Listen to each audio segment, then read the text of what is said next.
Where is Paul?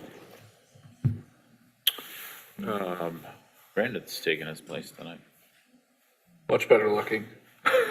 Whoa, whoa, whoa, whoa, whoa. I call to order the regular meeting of the Mount Pleasant City Commission today, Monday, October 23rd, 2023, at 7 p.m. Please rise for the pledge. I pledge allegiance to the flag of the United States of America and to the republic for which it stands, one nation, under God, indivisible, with liberty and justice for all.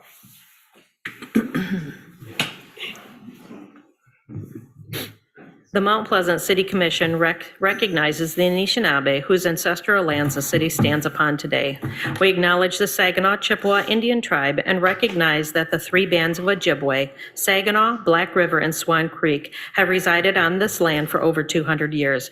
Our acknowledgement of the full history of the tribe and our commitment to be good stewards of these ancestral lands are an expression of gratitude and appreciation to those ancestors who came before us. We give thanks to the generous care with which the Anishinaabe and those members of the Saginaw Chippewa Indian Tribe of Michigan have given and continue to give to this land and our community. Clerk, please take the roll. Commissioner Asman? Here. Commissioner Bush? Here. Commissioner Chapman? Here. Commissioner Ake? Here. Commissioner Wingard? Here. Vice Mayor Alsteiger? Here. Mayor Perschbacher? Here. We have a quorum. Okay, so we have a quorum, so we will continue with the meeting. First thing up is we're going to have a couple of introductions.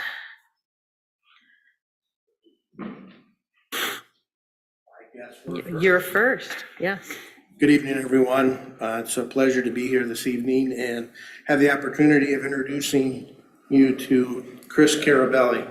He is our newest paid-on-call firefighter. He currently works full-time for the Department of Transportation, but he's got a strong history in service. He spent a number of years at Isabella County Corrections, and he's been with the Navy Reserves for 14 years now. So join me in welcoming him to the city. Welcome, Chris. Would you like to say a few words? No, thank you. Okay. I told him he had the option. Yep. Good evening, I'm Amy Murphy. I'm the records supervisor for the Mount Pleasant City Police Department. And tonight it's my pleasure to introduce Sarah Piper. Sarah is our latest addition to our records department. She's joining us from the White Pine District Library, and she previously worked at Masonic Pathways.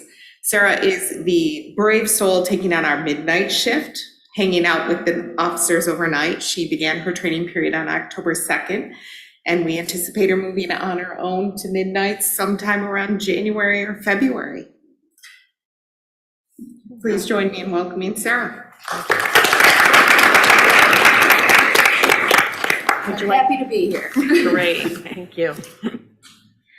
Are there any additions or deletions to the agenda tonight? Yes. Yeah, I wanted to add something to the agenda, just a discussion on the utility billing. There was an issue recently that a number of community members had been dealing with, and I just wanted to put that into new business potentially as an item for discussion. Is there any objections to that? Okay, so number 17, utility billing. Are there any other additions or deletions? I will entertain a motion to accept the agenda with this addition. I move. Is there a second? Seconded. All those in favor say yes? Yes. All those opposed, no. We'll move forward. Now we move to public input on agenda items.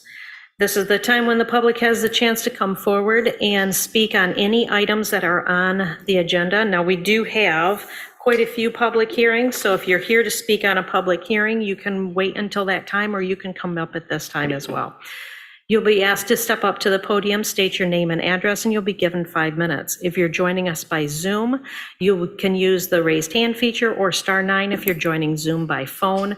You'll be asked to state your name and address and be given 5 minutes. Are there any emails at this time for agenda items? They all relate to one of the public hearings, so it may be more appropriate to have them then. Okay, is there anyone on Zoom that wishes to speak at this time?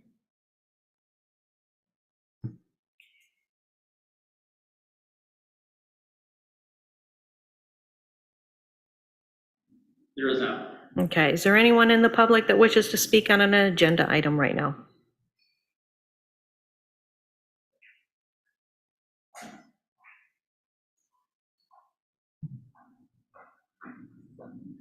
Hello, Commissioners. My name is Brian Weefrich. I am a Mount Pleasant resident, taxpayer. Agenda item, it was the last agenda item, but now it's not. It's number 16. I'm just here to talk about the EV charger decision that is being reevaluated. I think there was maybe some miscommunication or some clarification that needed to be with a local company that is looking to do that and offer that as a service to the city. So I'm planning on being here. If there's any questions or any clarifications when you get to that point in the agenda, I'd be happy to stick around and answer those. Okay, thank you. Thank you. Is there anyone else that wishes to speak at this time?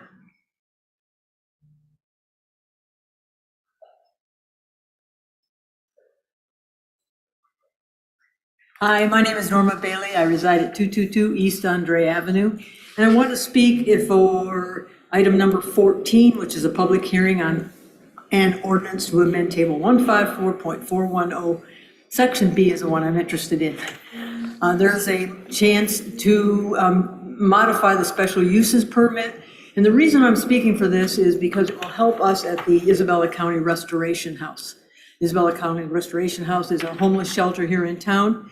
And at this point, we've been a rotating shelter for all 10 years of our operation. And this would allow us to have a permanent shelter when we are ready and able to do that, because at this point we can't. The reason it's important is because the rotating shelter has served us very, very well. However, there are a number of issues that it causes by having rotation. First of all, we use 24 churches, and that means that we go into their homes, into the church homes for a week at a time. That means we have to transport 30, 40 mats, 30, 40 cots, plus all of our supplies and everything. Quite frankly, that's a massive job. I know that because I'm in charge of Sunday nights. I'm the one that sets up all of that every Sunday night. So it's a major issue. It also means that by using churches, depending upon the size of the church, we sometimes have to modify how many we can house at that time, because some of the churches are small and we have to then limit our number of guests. So it does make it an issue for us. We are looking at wanting to have a permanent home. We're not talking about going year-round at this point. We will obviously be considering it, but right now we would like to have this special uses permit modified so that in fact we can do that. I don't know if you have any questions about what I said or about this need. No, thank you for your time. Thank you. Is there anyone else that wishes to speak at this time? Then I'm going to close the public comment. And we will move on to receipt of petitions and communications. Manager DeSenza. Receipt of petitions and communications includes the minutes of the Planning Commission from September. Okay. We'll move on to consent items. Are there any consent items that the commission would like to remove from consent calendar and move into the agenda? Seeing none, Manager DeSenza. Consent items this evening includes approval of the minutes from the regular meeting held October 9, 2023, approval of the minutes from the closed session held October 9, 2023, consider an agreement with Central Michigan University for copier leases for $16,200, consider approval of a letter of support for Michigan State Housing Development Authority Neighborhood Enhancement Program application, consider designating Powers Hall as early voting center for all state and federal elections beginning 2024, and consider approval of payrolls and warrants. Okay, can I have a motion to approve the consent items? I move. Is there a second? Seconded. Okay, all those in favor say yes? Yes. All those opposed, no. All right, now we're moving on to the public hearings. We have 5 of them to get through tonight. Our first public hearing is to establish the property assessed clean energy district. Manager's sense. Following a presentation from Mary Freeman from Lean and Green, Michigan, the City Commission stated an interest in considering a PACE, or a Property Assessed Clean Energy Program. The Commission then set the public hearing for tonight as is required by the PACE program. The PACE program allows a governing body to establish a PACE district by resolution. Property owners within the district can borrow from financial institutions for energy efficiency, water efficiency, and renewable energy projects, and have the payments made as part of a special assessment. This would keep the project's cost with the property rather than the owner, making the transfer of these properties easier than other financing programs. Commercial, industrial, and multifamily residential properties with 4 or more units are eligible for participation in the program. At the conclusion of the public hearing, staff is recommending the adoption of the resolution to set the entire city as a PACE district, so that way any of these types of properties within the city boundaries would have access to this program. All right, at this time, we will open the public hearing. If you wish to speak on the PACE program, you may step forward to the podium. You'll be asked to state your name and address and be given 5 minutes. If you're joining us by Zoom, you may use the raised hand feature or *9 if you're joining Zoom by phone. You'll be asked to state your name and address and you'll be given 5 minutes. Are there any emails pertaining to this? No. Is there anyone on Zoom that wishes to speak? No hands up. Okay. Anyone in the audience wish to speak at this time? Okay, then I am going to close the public hearing as I see no one in the audience rushing to the podium. And I will open the discussion up if there is any clarification that we need before we go to a motion.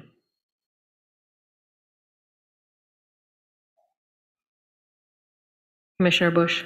I think it's because I might have churches on my mind, and perhaps we need the PACE representative here, but just out of curiosity, are churches eligible as, or any other sort of nonprofit owning, or is that considered commercial? I can speak on that a little bit. I'm from Lean and Green, Michigan. Come up to the podium. Thank you.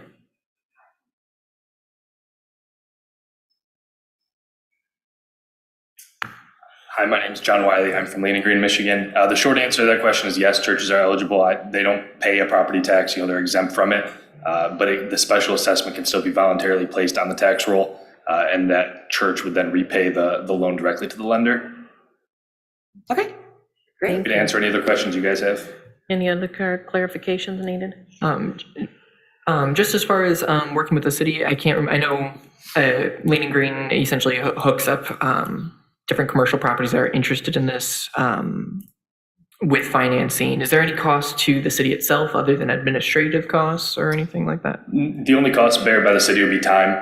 So I know that obviously there's a cost associated with that, but there's no monies being put by the city or by the taxpayer. It's all directly bared by the lender, or by the property owner. Obviously, there is a little bit of time commitment. Each property or each project needs to be ultimately approved by the authorized official. So at the very least, the amount of time that it takes to sign a piece of paper, but we do want, everyone to be knowledgeable about what the project is, and feel good about the project to approve it. So we do, often have a short meeting, or at least send a short memo about the project to make sure that everyone's aware of what the project is and aware of the special assessment being placed. Okay. Commissioner Bush? And I think I know the answer to this question, but this applies to remodeling and new development, right? Yes. Okay. Yeah, so we break things into categories of new construction, retrofit, gut rehab, and it even can apply to some properties if they've done the improvements already and wish to refinance it, as long as they're within a certain period of time, generally limited to about 3 years. Okay. Thanks. Thank you so much. Now, with this clarification, do we have a motion? I move to approve the establishment of a property assessed clean energy district here in Mount Pleasant. Okay, is there a second? There's a second. Okay, we will take a roll call vote. Commissioner Wingard? Yes. Commissioner Chapman? Yes. Commissioner Bush? Yes. Commissioner Eke? Yes. Commissioner Asman? Yes. Vice Mayor Alsager? Yes. Mayor Perschbacher? Yes. Motion carries. All right, so we will move on to our next public hearing, which is on the proposed pilot ordinance. Manager DeSenza. Right. So as you know, Spire Development had presented their proposed pilot project to the City Commission. The proposed development of 410 Mill Street and 200 Walnut Street would add 49 low-income rental units to the City of Mount Pleasant. The City Commission later provided staff guidance to seek a 4% pilot and 4% municipal services rate for the proposed development, which the developer had agreed to. In order to move forward with this development, City Commission must establish an ordinance that governs the pilot program related to the proposed development. The City Commission has set a public hearing tonight in advance of the adoption of the proposed ordinance. The proposed ordinance sets the pilot rate, the terms of the payment, when the payment is to be made, and the duration of the pilot program, which is set to not more than 30 years. In addition to the pilot ordinance, staff is also submitting a draft municipal services agreement to the City Commission codifying the 4% municipal services rate, so a resolution can be passed along with the ordinance. At the conclusion of tonight's public hearing, we're asking that the City Commission both approve the ordinance as proposed, as well as the resolution which sets the municipal services agreement. All right, so I will open the public hearing. If there is anyone who wishes to speak on the pilot ordinance, please step forward to the podium. You'll be asked to state your name and address, and you'll be given 5 minutes. If you're joining us by Zoom, you can use the raised hand feature or *9 if you're joining Zoom by phone. You'll be asked to state your name and address and be given 5 minutes to speak. Is there any emails based on this? Are there anyone in the Zoom? Yes. Yes, okay. So Dee, you should be able to talk. Hello, my name is Dee Obrecht, and I'm the Executive Director of ICRH. And I want to speak on behalf of support for this proposal. I came before this commission before to It's not speak feeding. about. Yeah, it's not. Okay, Dee, can you start over? Yes, can you hear me? Yes. Okay. I want to speak on behalf of this. My name is Dee Obrecht, and I'm the Executive Director of ICRH. I came before this board before speaking about the housing crisis that we have and affordable housing in this community. We have a housing insecurity, and affordable housing is very necessary. And so I want to speak in support of this. Thank you. Is there anyone else that wishes to come forward? All right, I will close the public hearing. Commission, do you have any need for clarification? Any questions for staff before we move to a motion? Commissioner Bush? Do we need 2 motions or just, or can they be together? They can be together? You could do it as separate motions, or you could do them together. Any other clarifications? Okay, is there a motion?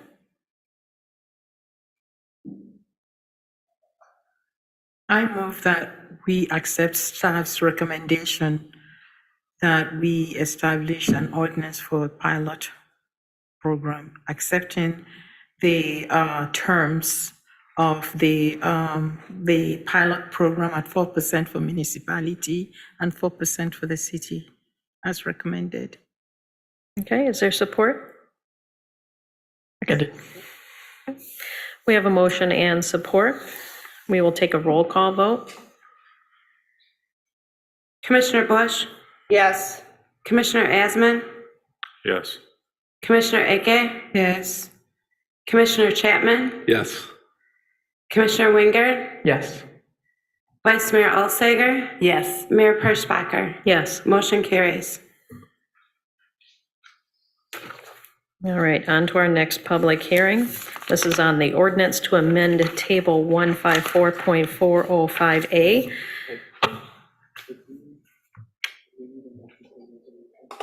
No, it was all together. She spoke out the resolution. All right. Manager DeSenza. Sure thing. For the next 3 public hearings, I'm going to go ahead and I'm going to hand this off to the expert on the matter, which is our Director of Planning Community Development, Manuela Povideco. She's going to do a presentation on each one of these items. Thank you so much, and good evening, Commissioners. Good So evening. the first text amendment is text change 23-01. As you know, the city's master plan calls for access management strategies to be implemented, especially along Mission Street. The main goal here is to reduce the number of curb cuts by encouraging the combination of driveways along the corridor and requiring cross-access connection between adjacent properties, which we do in the zoning ordinance. This would allow for a safer pedestrian and cyclist movement along the corridor of Mission Street and other busy corridors. So to advance such policy, the city and the state has worked together on redevelopment applications along MDOT routes and check for compliance with the zoning ordinances requirements and state access management plan.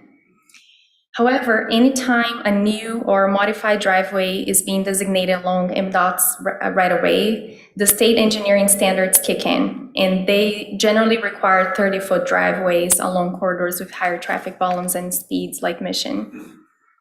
So as you can tell, this is currently in conflict with the city zoning ordinance, which requires driveways within City 4 and City 5 districts to not exceed 24 foot in width. So such a discrepancy with MDOT standards has delayed projects and has gotten in the way from achieving safer design standards. They're able to balance the overall policy on increasing safety for all users of the street. Therefore, the Planning Commission and Planning Department work together with MDOT and the Department of Public Works on this text amendment, which would increase the allowable driveway width to 30 feet and allow wider driveways in specific circumstances in which particular use or property requires wider turning radius for safer vehicular and truck traffic access. In those cases, applicants will need to then propose designs that increase pedestrian safety, such as the incorporation of materials and elevation of the pedestrian way at grade, which would force vehicles to yield, or the addition of a medium refuge, which you can see here in this picture in Mount Pleasant, to shorten the crossing. So the proposed text amendment also includes aligning the driveway width rules in City 4 districts with City 3 regulations for residential development. So all that said, the Planning Commission is requesting that the City Commission adopts TC-23-01 as proposed. Thank you.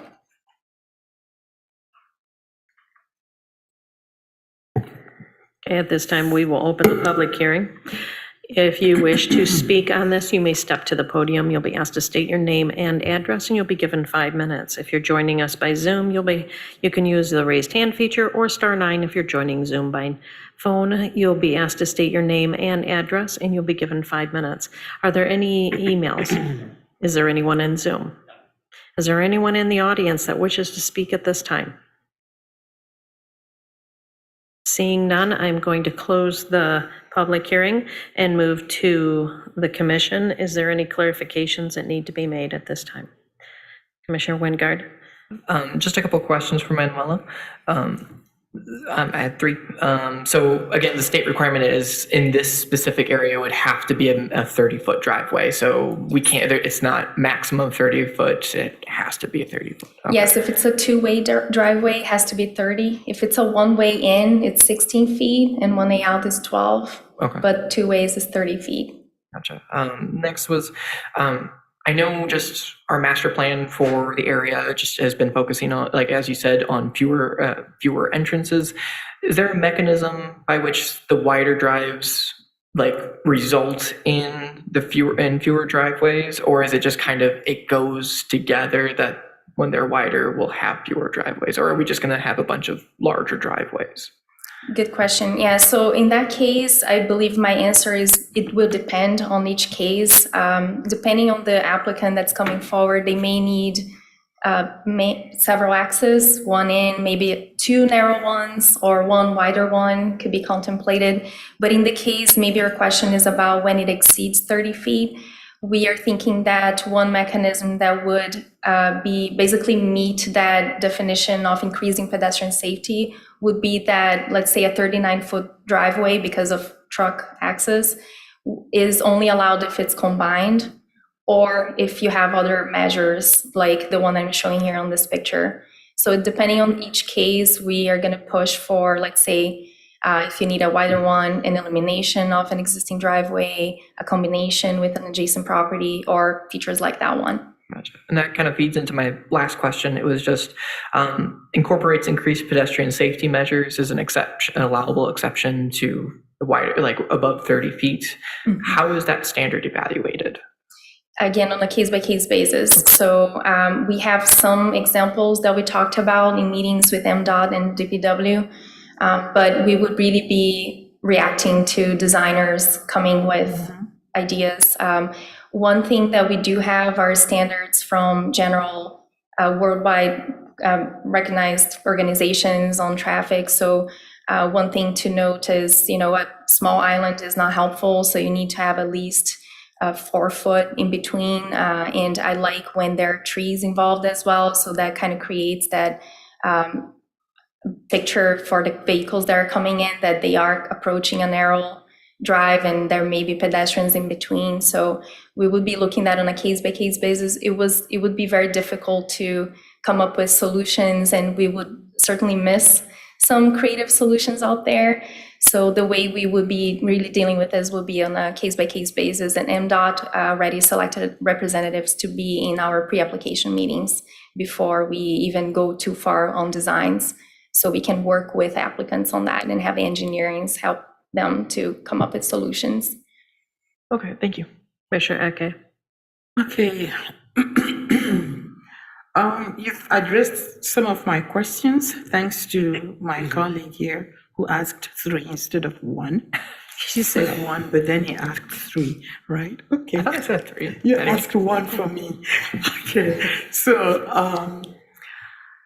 I'm interested in this because I'd like some clarification in terms of, who is affected.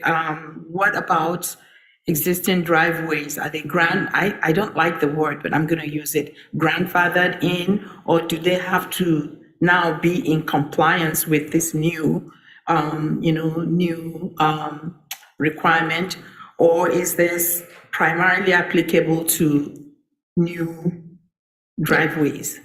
Yes, so this is only applicable to new developments. Okay. Grandfathered in driveways, they can stay in place.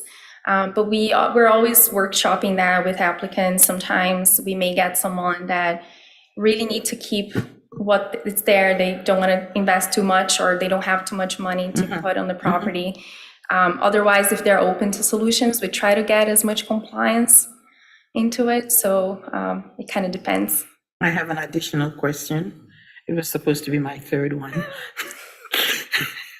Okay, so hypothetically, do we have any sense of the number of existing driveways that may be affected by this new protocol? So like the number of driveways that are not complying with this change? Yeah. Well, I'd say that in the areas yes. designated. I don't have the number, so I apologize for that. But I would say that this rule is then decreasing the level of non-compliance because we're increasing the width from 24 to 30. So we're bringing more driveways into compliance. Just based on a good feeling from what I can see on Mission, I would say that we may have like over 1/4 of them at least not compliant. Okay. But it's hard to tell. I don't have the number. Okay. Thanks. Thank you. Is there anyone else? Any other clarification? Okay, I will entertain a motion. Okay. I move that we amend the ordinance, I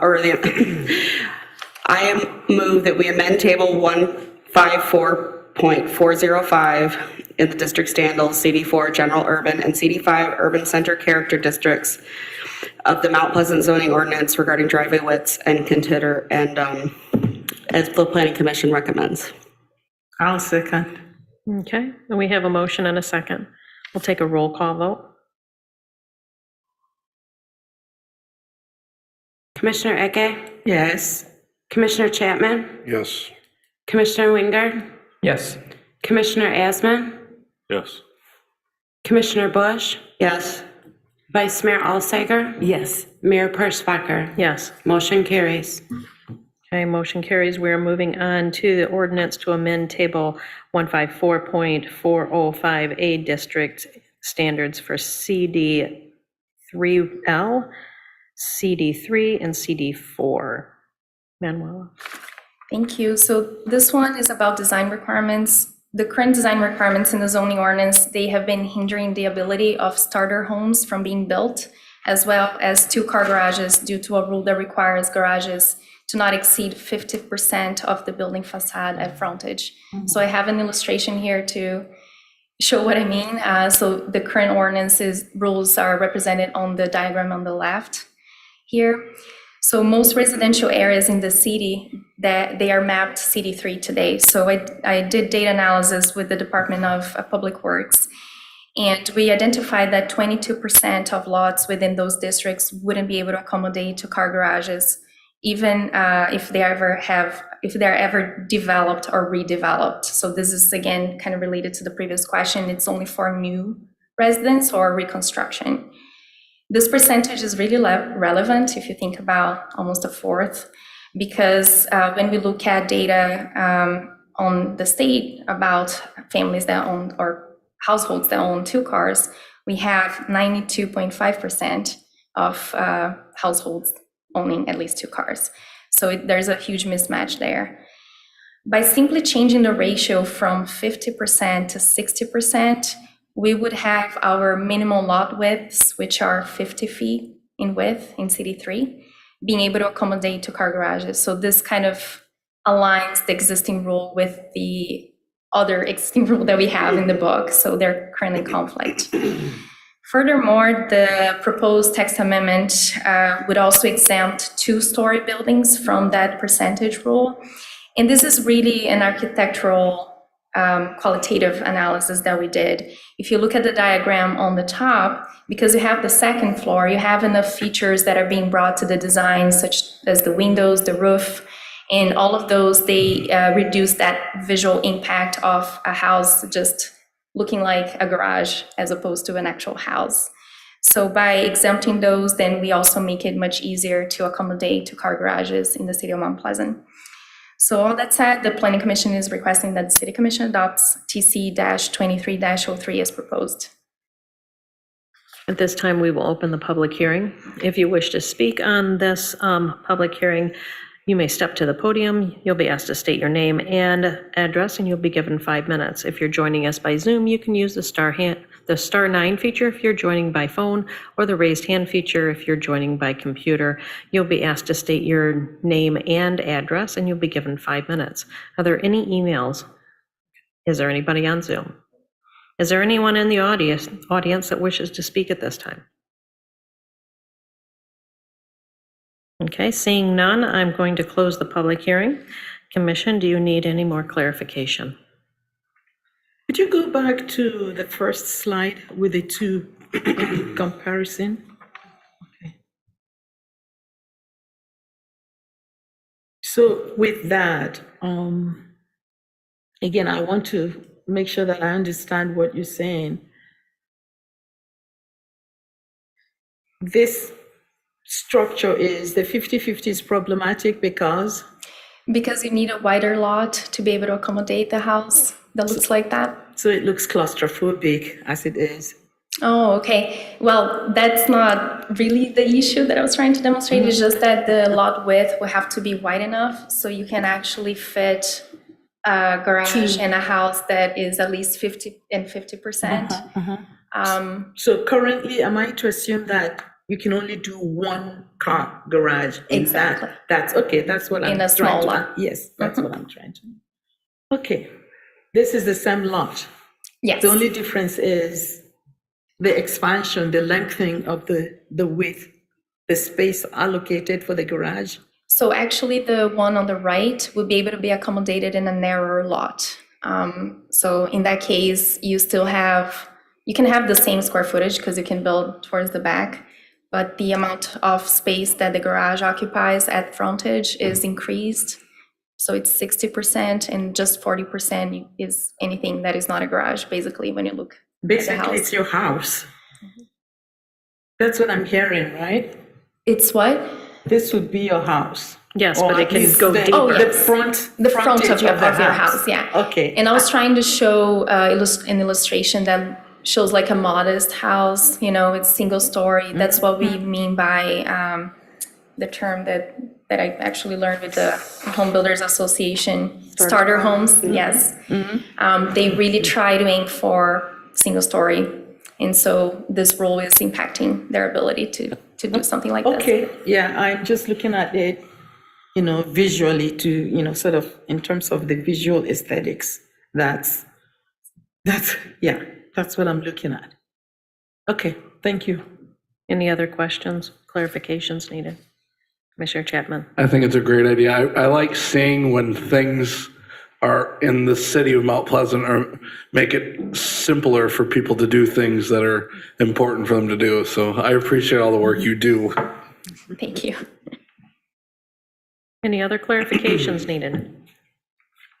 Not Yes, a ma'am. clarification, but it's nice to have proposals in front of us that make sense. Yes. Thank you. Yeah, good job. Anything else? Okay, I will entertain a motion. I move that we amend Table 154.405A, District Standards CD3L, Suburban Large, CD3 Suburban, and CD4 General Use Urban Character Districts of the Mount Pleasant zoning ordinance regarding the ratio to allow for a ratio of 60% and 40% in regards to garage and frontage of home. Is I'll there second. Okay, we have a motion and support.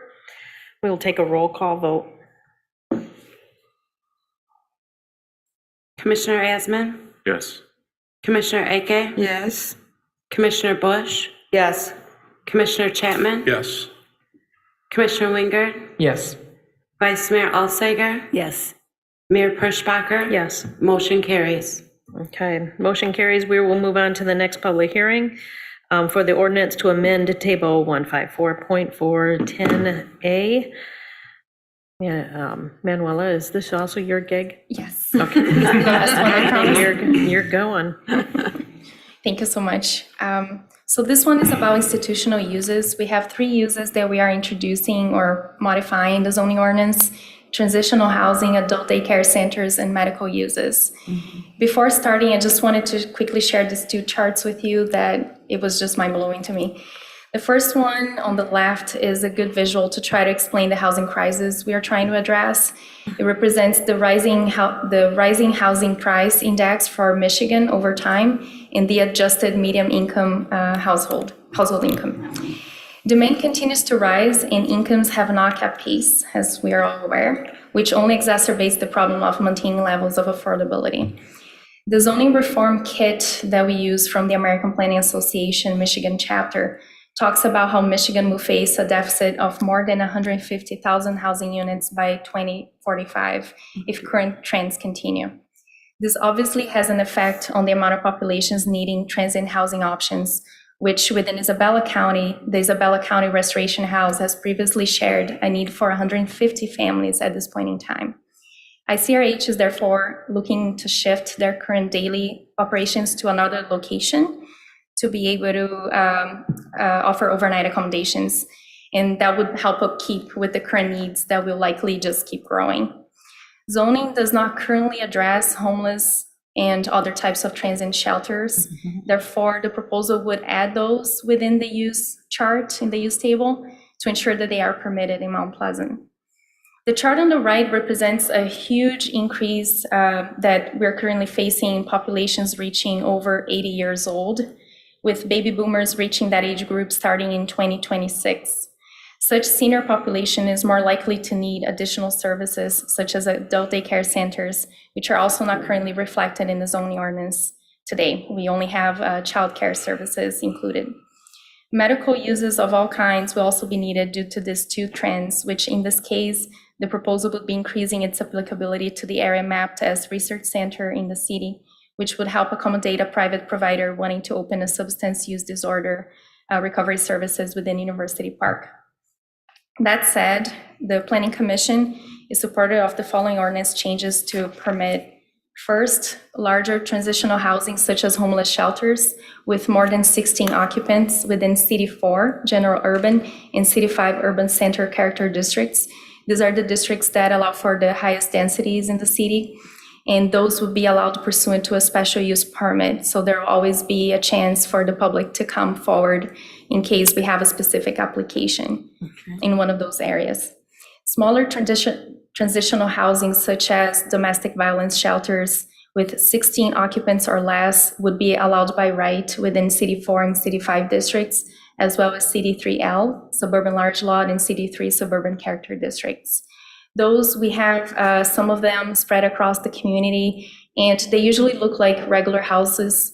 So we did research and identified that 16 is the number that goes from being housing to then triggering an institutional use in building code.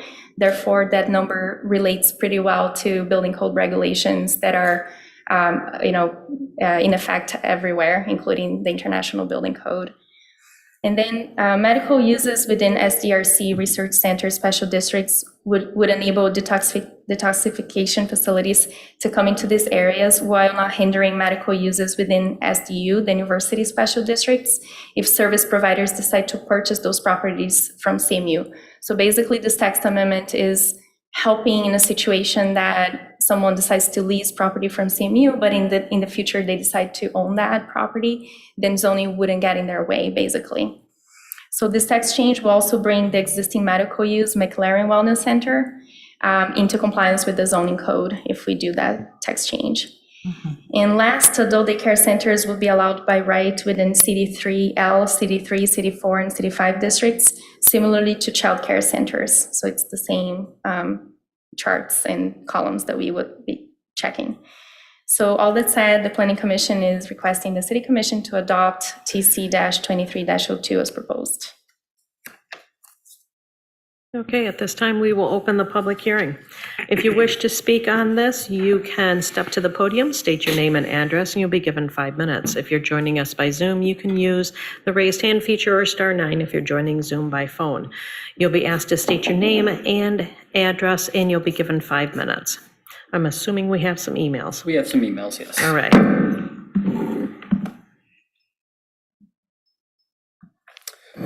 First email is from Lisa Dvorak. Dear City Commission, I wanted to voice my support for the text amendment to allow ICRH to operate as an emergency shelter without rotating. Our community is in desperate need for their services all year round, not just during the winter months. Thank you so much for your service to our community. Please feel free to reach out if you need further comment or information. Next one is from Aaron Bennett. It said, I worked for the summer season at ICRH, and one of the hardest things to do was to tell individuals we didn't have a bed for them during the summer. This new building would allow us to work to meet the needs of our guests year round. And then the final email public comment is from Lori Johnson from 8CAP. And on behalf of 8CAP Incorporated, I would like to express our strong support for the proposed amendment to create a special use category that would enable Isabella County Restoration House to establish a permanent year-round homeless shelter in Mount Pleasant. As a nonprofit organization committed to poverty alleviation and community support in Central Michigan, we are acutely aware of the pressing need for the comprehensive and continuous shelter services in our region, particularly in Isabella County, which faces a significant homelessness and affordable housing crisis. ICRH has played a vital role as a rotating seasonal shelter, and expanding its capacity to provide year-round assistance is a critical step in addressing the homelessness challenges faced by some of the most vulnerable members of our community. The lack of affordable housing options and the high poverty rates in Isabella County underscore the urgency of this initiative. A permanent year-round shelter operated by ICRH would not only provide essential temporary housing, but also offer stability, resources, and support to individuals and families facing homelessness. We believe that supporting this amendment aligns with our shared goal of fostering a safe, inclusive, and compassionate community for all residents of Mount Pleasant. We urge the Mount Pleasant City Commission to consider the long-lasting positive impact that a year-round shelter can have on the lives of those in need and approve this amendment, thereby contributing to the well-being and dignity of our community members. Thank you for the opportunity to provide comments. And then we did have a hand up, and I'm going to try something different with the microphone, make sure we can get that over the system. Okay.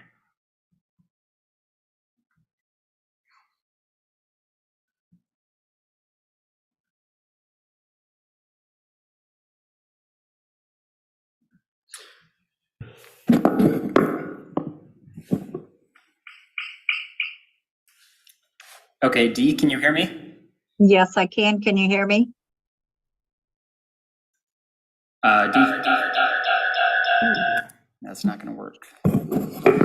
Let me go back and I'll see if I can do it the way we did prior.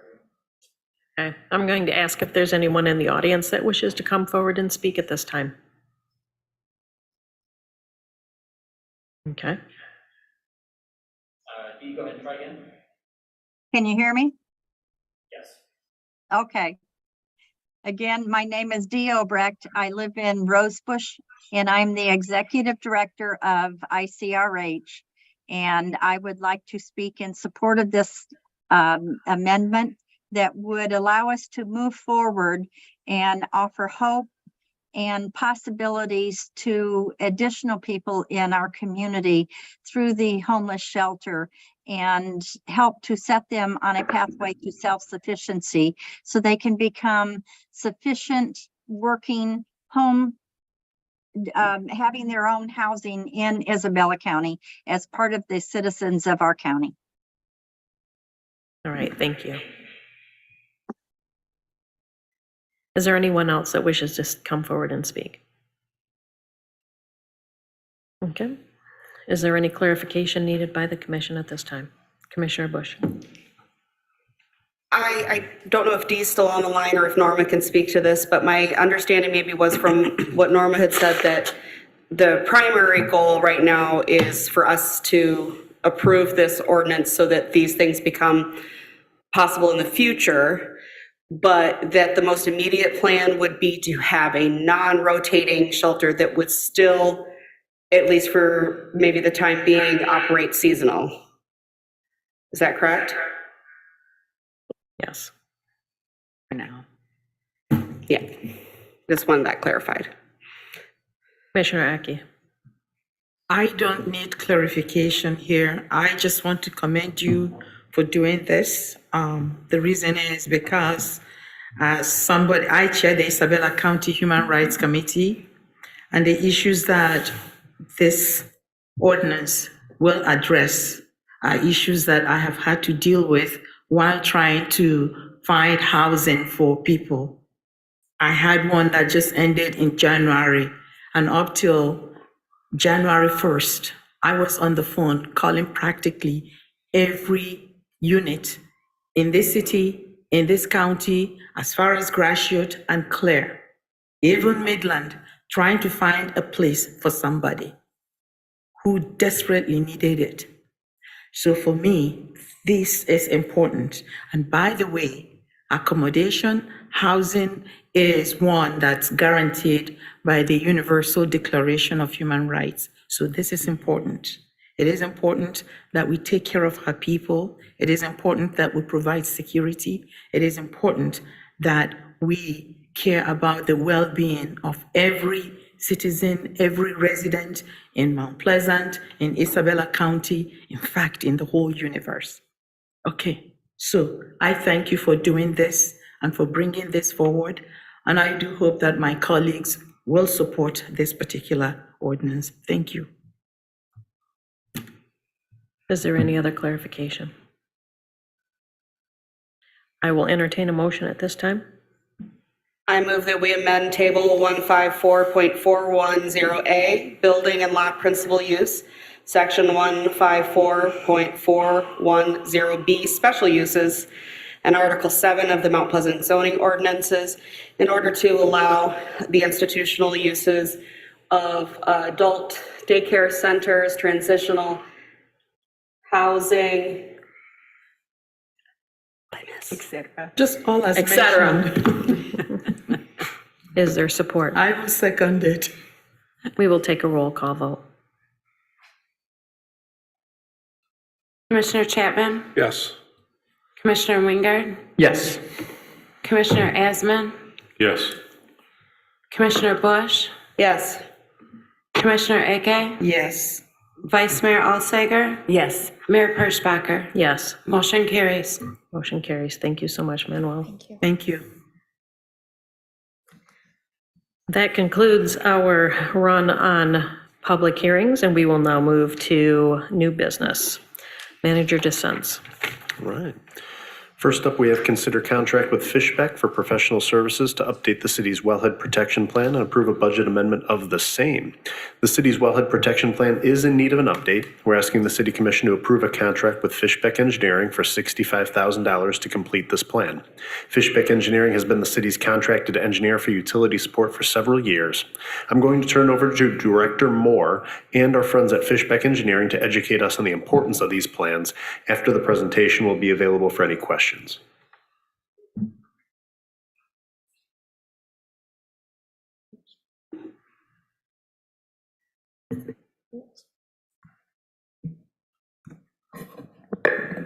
Good evening, Commissioners.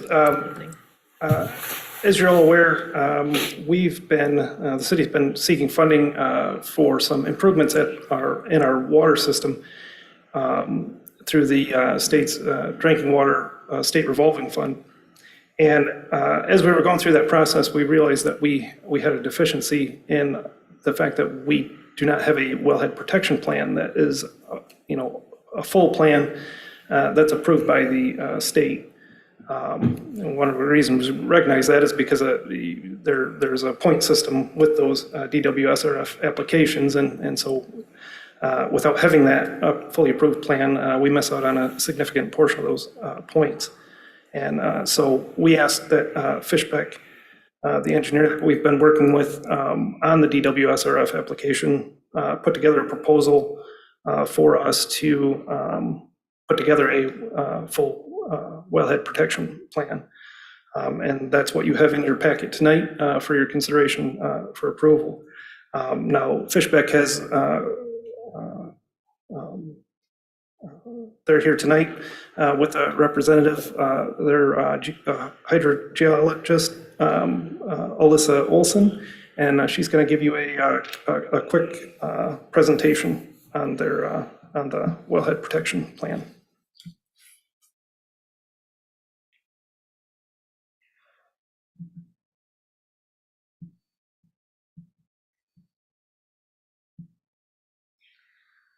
Good evening, everyone. My name is Alyssa Olson. I'm a hydrogeologist with Fishbeck. I just wanted to give a quick rundown on what a wellhead protection plan was and how that affected the drinking water funding. So what a wellhead protection plan is it's a written document designed to protect the public water supply systems.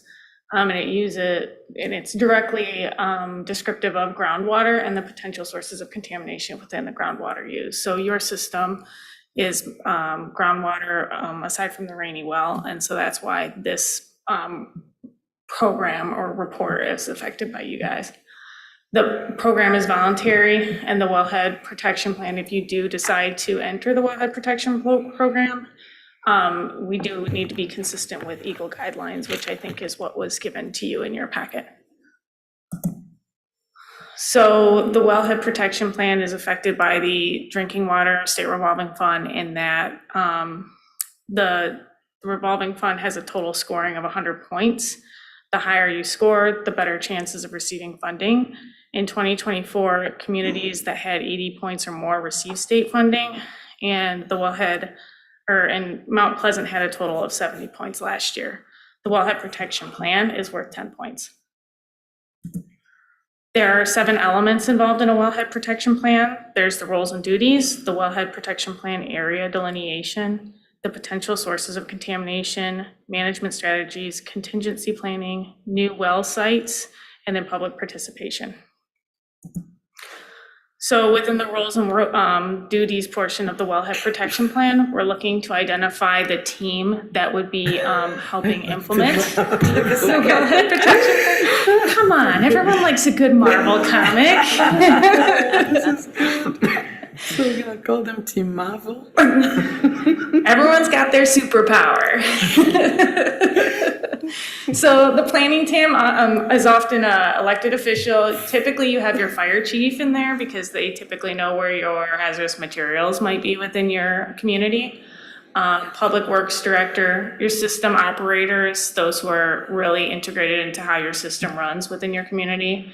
You definitely want water customers involved in your wellhead protection plan and any kind of local watershed councils.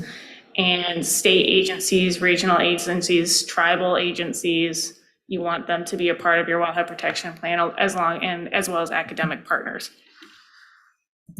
So the second portion of the wellhead protection plan, which is, it's a big portion and it requires a lot of labor, is the wellhead protection area delineation. This is a groundwater model, which I was able to capture your guys' 2001 groundwater model off of a floppy disk. So I didn't know we still stored things on those. So in my house, we use those as coasters. So but we were able to get the model off of there, and we would like to see if we can reuse that model, but it's going to take some time to get it into the new programs and kind of updated. And then based on what we see in those models, with the state's standard for a groundwater model is to be based off of a 10-year time of travel. There's two reasons for this. One reason is it provides a reasonable length of time for us to respond to any kind of environmental issues. Let's say we have a release within your wellhead protection plan. It usually gives us enough time to think of the contingency planning around that. And also it creates a smaller area. Otherwise, a model can be whatever you make it, and we could make the whole city part of your model if necessary. So this gives it something small so that's manageable. The potential sources of contamination is a section that goes through all of the releases that are near your wellhead protection area and how those might affect your wellhead protection area. We look at a lot of different databases in order to pull that information. This is just the environmental mapper to get a general idea, but we would look deeper into that. Try to weed out certain sources that maybe aren't that big of a deal. Like, for example, the pink spots on there are BEA reports. That doesn't always mean that there is an issue associated with that symbol. So we would go through all of those and discover which ones were a direct or could be in direct connection to your aquifer system. Then there's the management strategies. This is you're looking to generate support for your wellhead protection plan and also generate some administrative controls to protecting your wellhead protection area. Facility inspections, your fire chief typically does a hazardous waste inspection on facilities. And so they would be instrumental in giving us an idea of what facilities held what kind of chemical storage. Land use regulations, this is like zoning and things associated with that. So essentially we would go through and take a look at how we could manage any potential risk to the wellhead protection area. Then contingency planning, which is an emergency response plan. I'm hoping that this is already written up for the most part, and I don't have to do too much updating as this is involved, but we would need to know personnel to contact, procedures necessary for fast and effective response. So in case there is a release within the system or, a meltdown within the treatment plant that we don't want to have happen, these are things that you would approach in this section of the wellhead protection plan. And then new well sites. So the groundwater model, a lot of, we'll do a small description of the water treatment facility and its assets. And we can take all of this as long, and create a plan for new well sites going forward. So depending on whether or not the city plans on growing, the city, needs more redundancy, et cetera, we can take that and help with assessing new well sites within the city. And public participation, which when I was doing a little bit of research ahead of time, looks like you guys have a really good foundation for. This is community involvement in the wellhead protection plan. So water festivals in which you can educate the public on the wellhead protection area and your systems.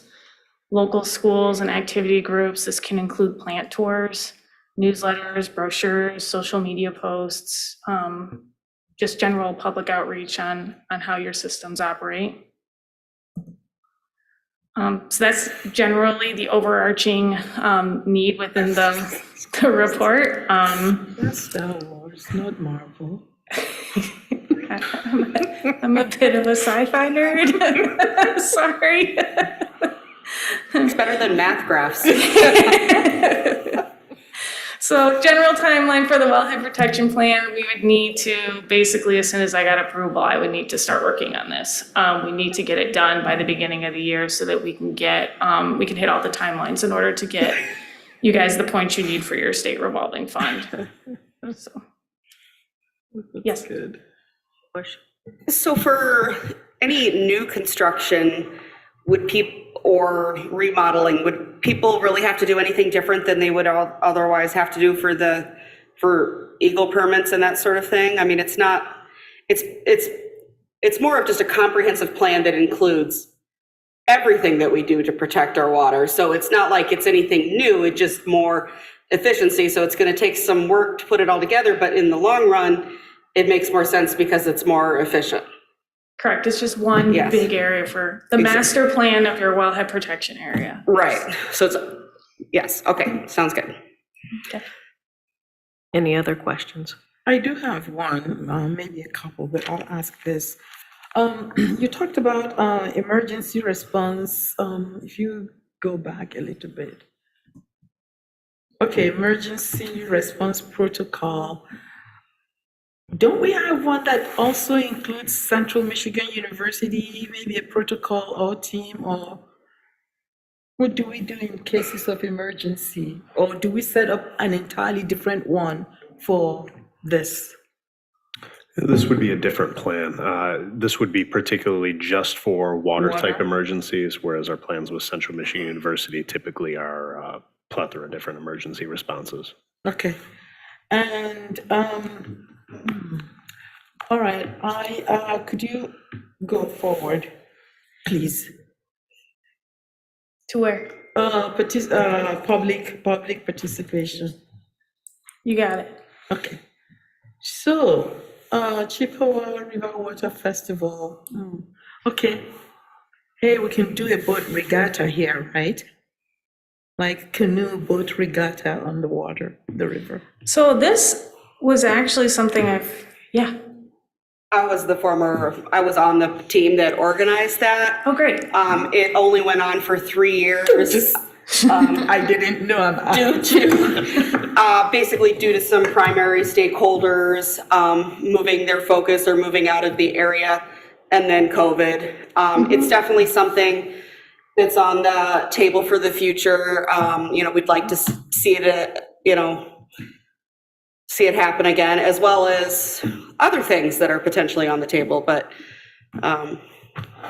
it hasn't happened since, I think, 2019. This one, I think, was 2020 was the last festival. Well, that probably didn't happen. Okay. Okay. 2020?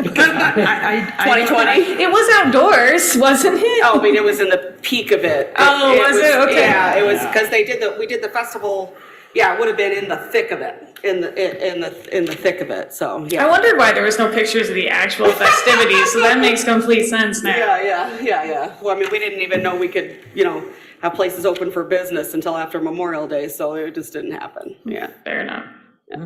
Commissioner Wingard. I just want to double check on the timeline again. So as it currently stands, has the timeline been changed yet for application and everything? So assuming approval, we should be able to stay on track for current plans. Brian?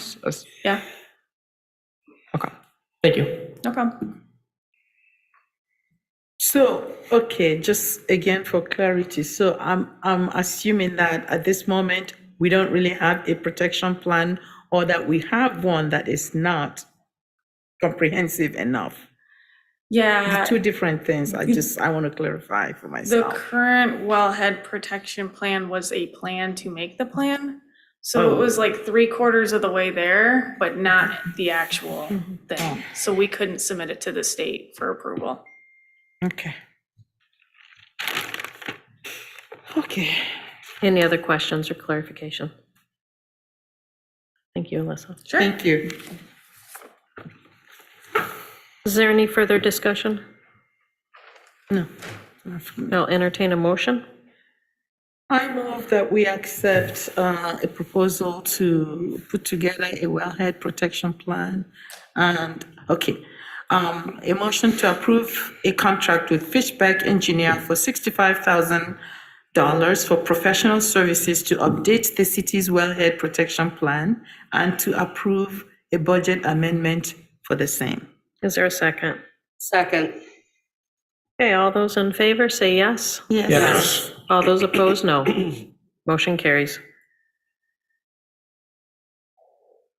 All right, we're bringing back from October 9th, the decision that was made on the EV charging supplier recommendation and agreement. Manager DeSantis. Sure. Several city commissioners had asked to discuss and reconsider the EV charging stations agreement.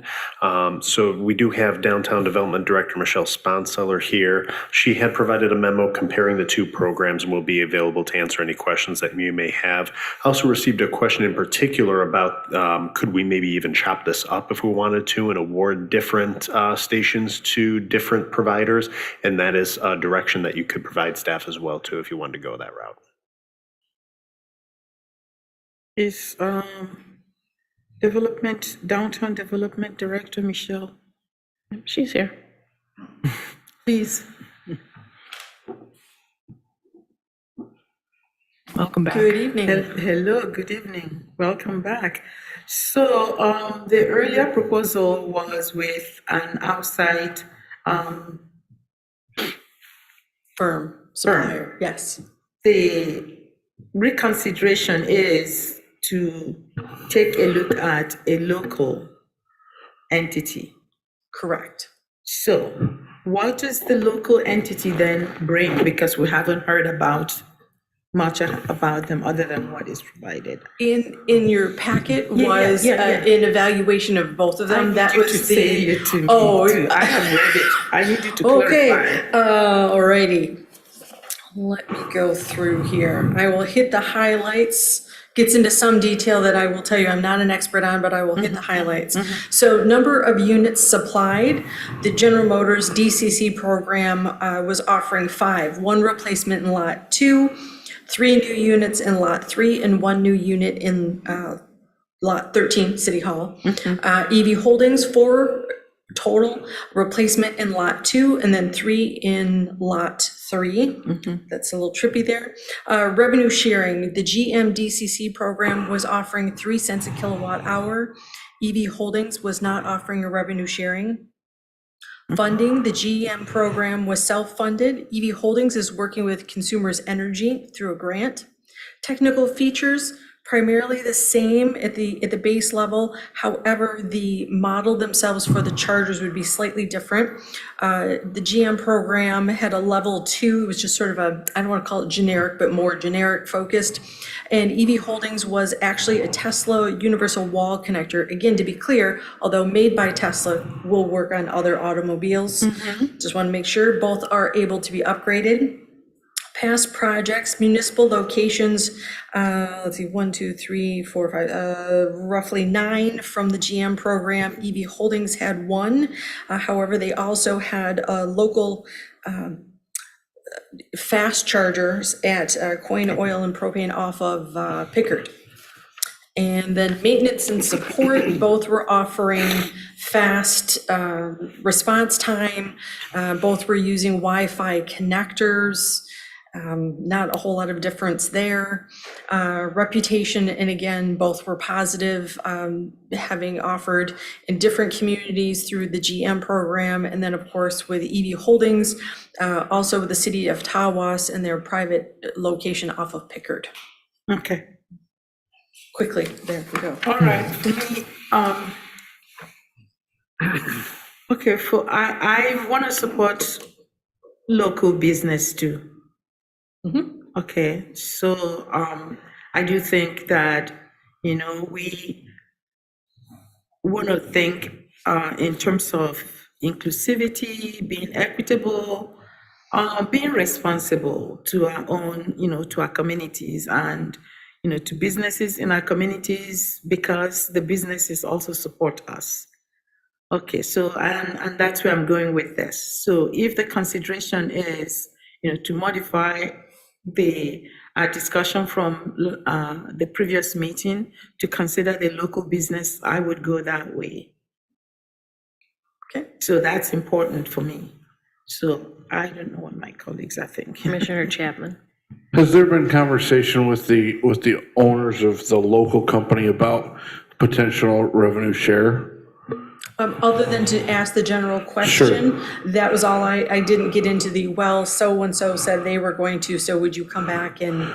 I think that's important because especially as a new company I don't know how new, I've read through it, and it looks like they've done 20 different stations, but I don't know, it would seem to maybe a conversation to be able to figure out if they could do that, if that would be beneficial to us too,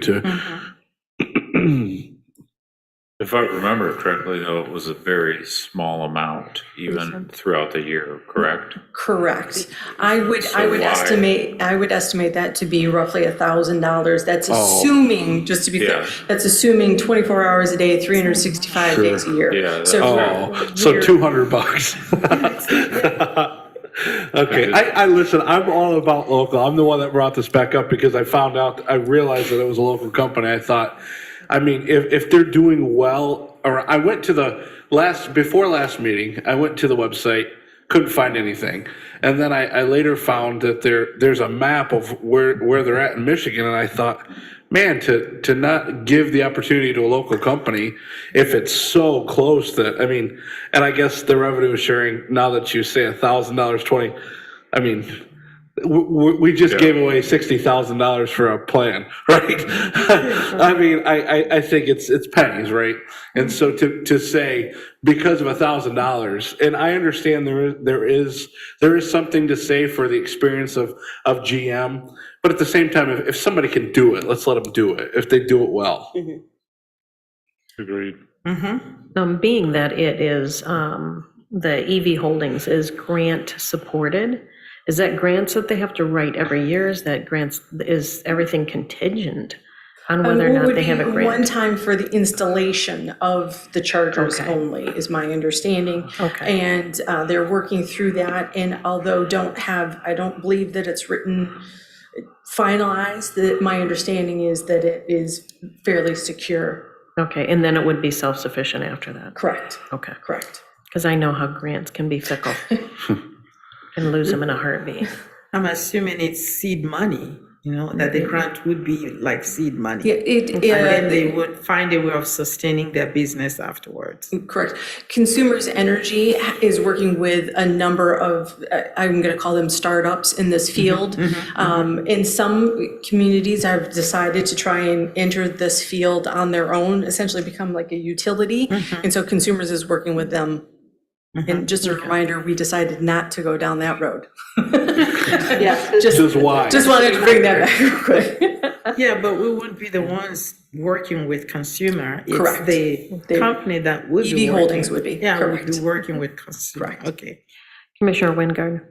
I kind of brought this up just more as a spur of the moment thought last time when we were having this discussion, but I genuinely don't see why we don't look to approve both contracts, because in my mind, we double, more or less double the amount of charging stations in the area. And again, as far as revenue sharing, it's minimal. So if we can build that, I can only see it going to help better our brand of meat here in Mount Pleasant. As people are looking to travel with their electric vehicles, we want them to be able to come to a festival or a market or something where they can charge their vehicles. And if these are going to be the vehicles we're looking at for the future, why not get a jump on it where, again, we could have 9 charging stations and provides a bit of competition. If one doesn't work out, and then we still have the other to rely on. I don't kind of see why we can't have both, honestly. Excellent question. If you don't mind, I will jump in with that.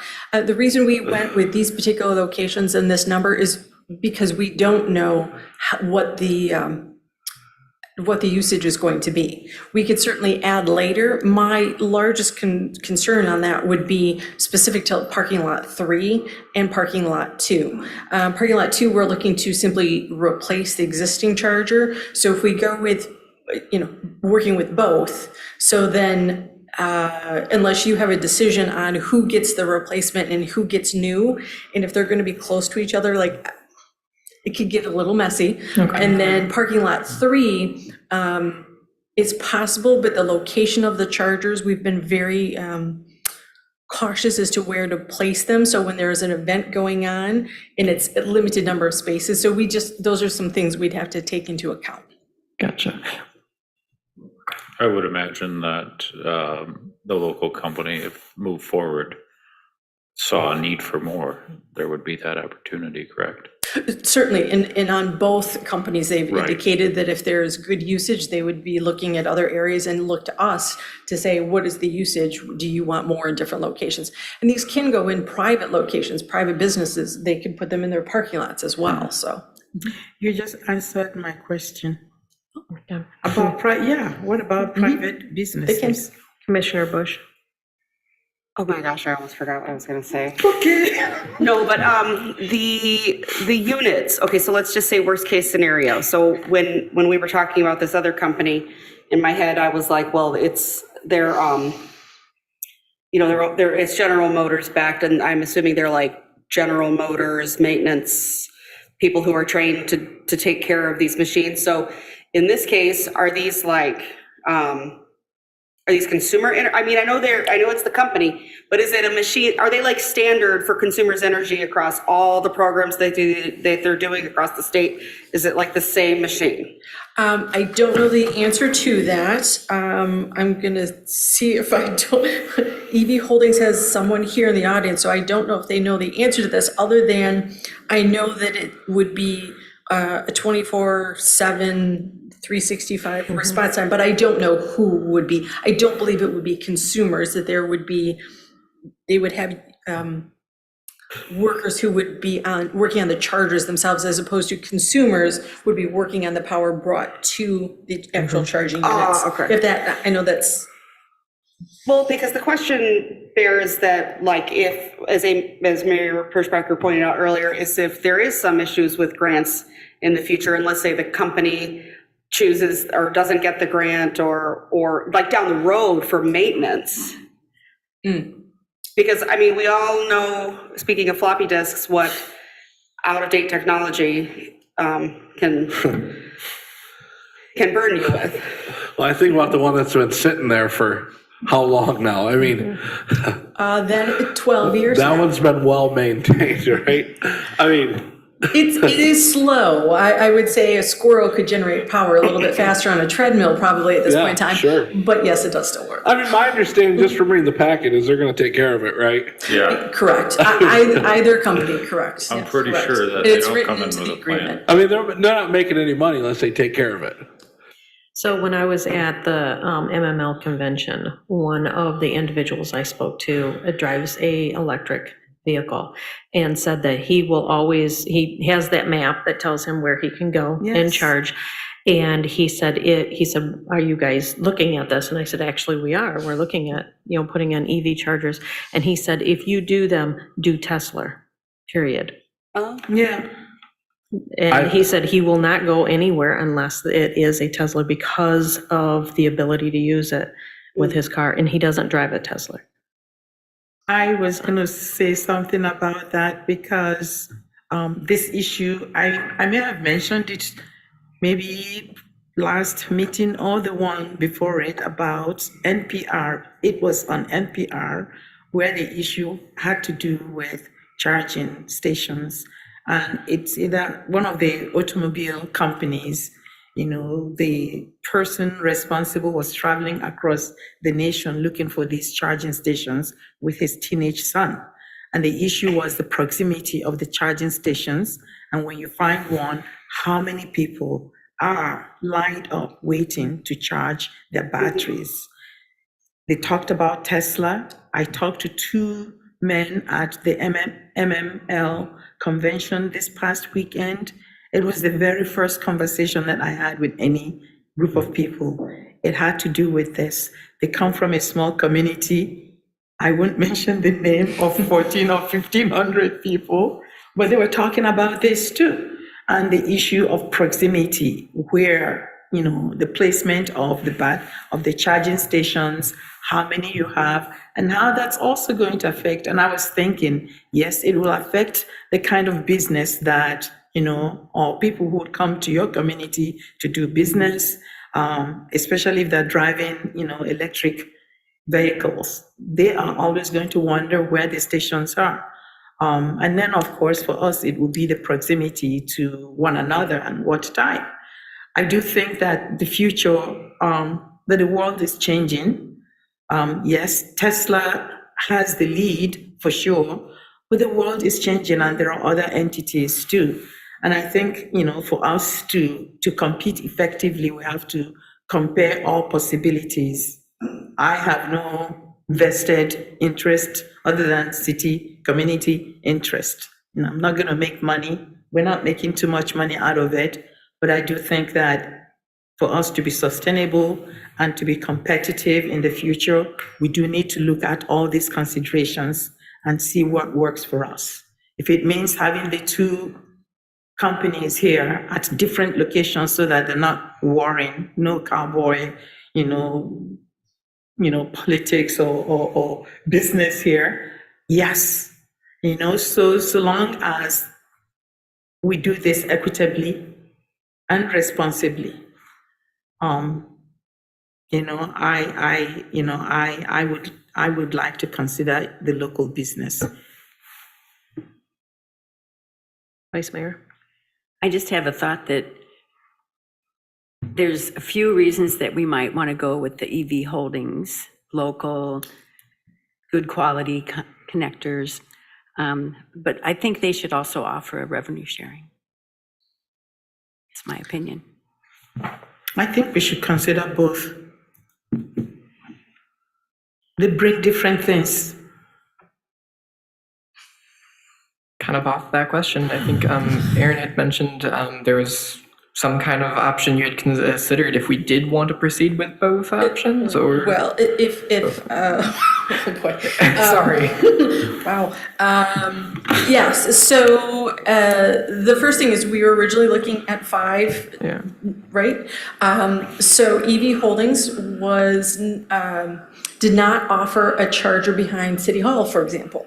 So you could theoretically offer the GM DCC program in that location, see if they're interested in it. Okay. And go with EV Holdings for the other parking lot 2 and parking lot 3 to split it that way. I think it would be difficult to put more than one company in a parking lot, though. Okay. I do think, simply because the infrastructure, you would be then not just simply working with consumers, different companies, our engineering staff. It's just, I'm not sure that's the way to go. Sustainable or feasible?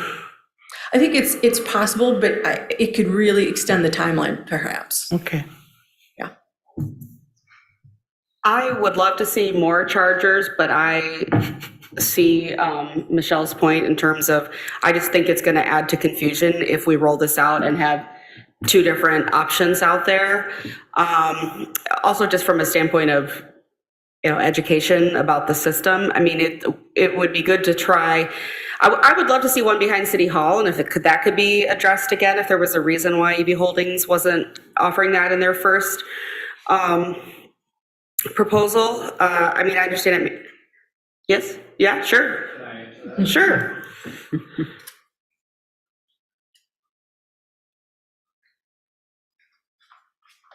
So our original thought and idea with Tesla is the company to go with. Like, they are the best chargers, universal, whatever. They have this is a pilot program for them to offer.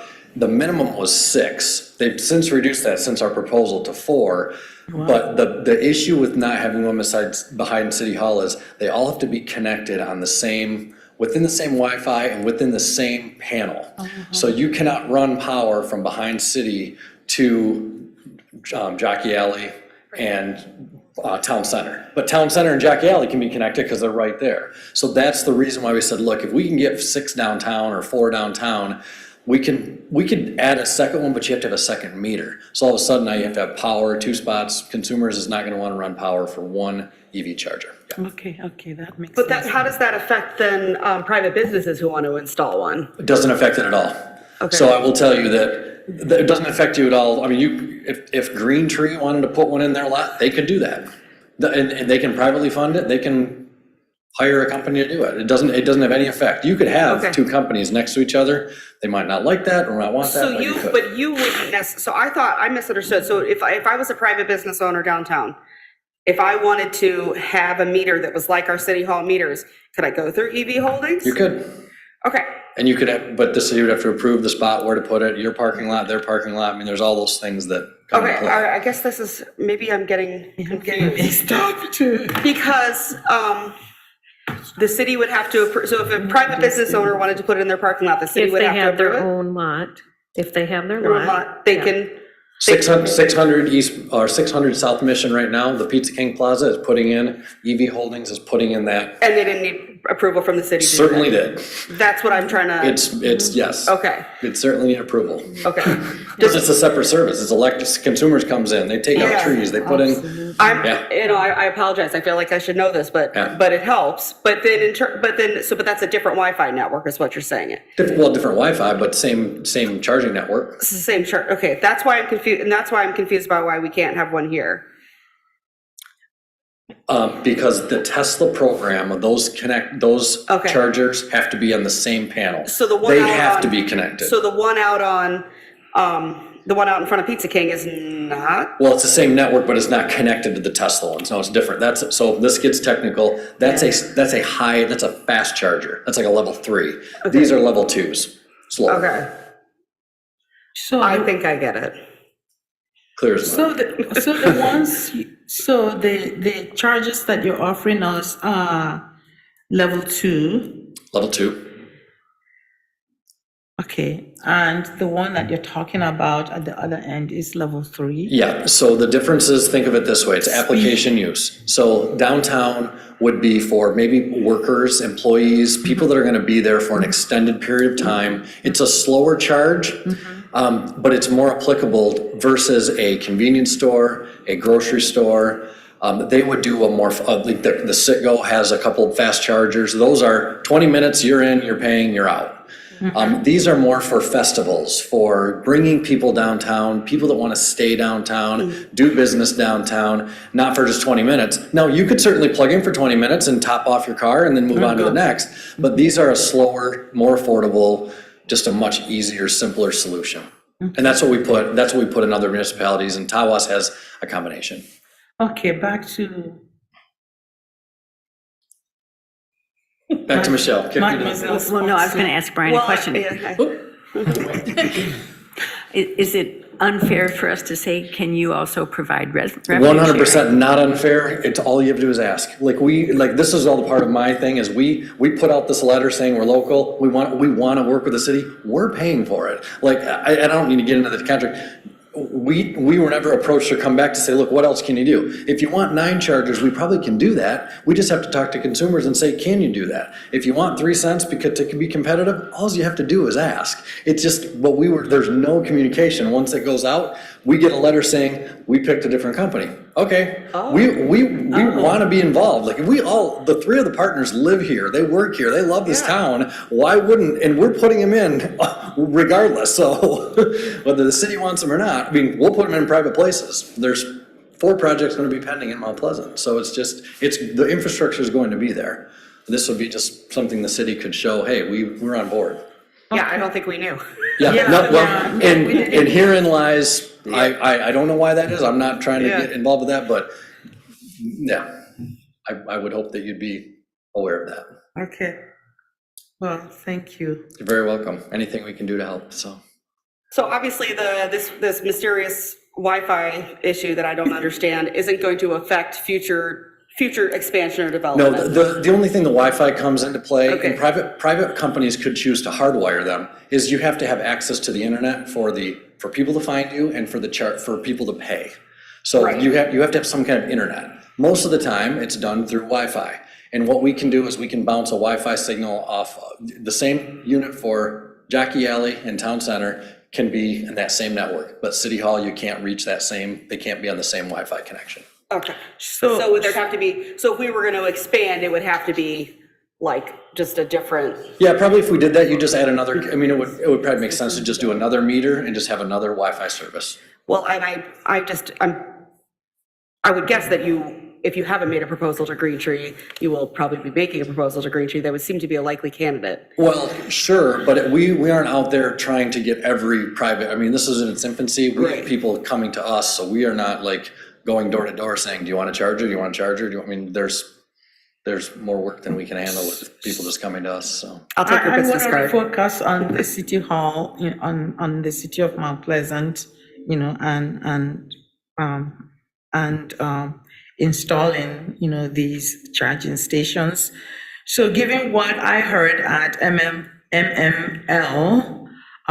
in terms of locating the charging stations, and you're talking about Wi-Fi right now, am I to assume that somehow you are going to, you're going to have a mapping, that makes it possible for somebody who doesn't live around here, traveling from Indiana or Yes, ma'am.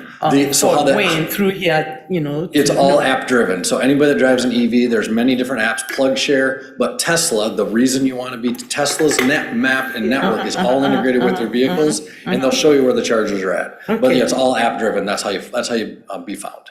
Okay. All right, okay. Are there any other questions? No. We need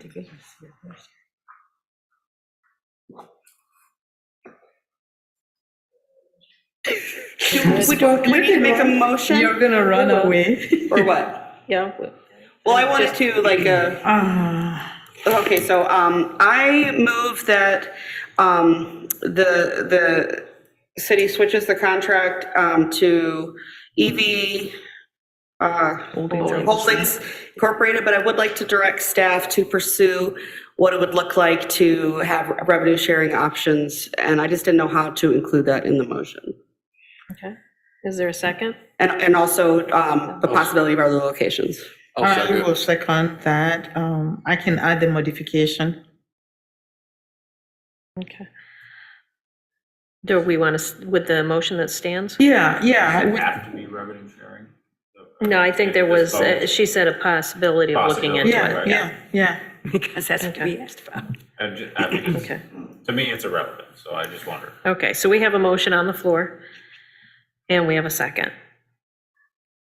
All those in favor say yes? Yes. All those opposed, no. Motion carries. Okay, we're moving on to number 17, which is the recent utility billing issues. Yeah, I was gonna say, added whether it. it's yours. I will tee this up. As I'm sure all of you know, there was the recent incident where a number of people had reported that their mail was lost or it was never received by the city. And it sounds like city staff had conversations with the post office indicating that there was an issue with some mail. So we know it's not just, I didn't get in the mail, but I'm going to say that it got lost along the way.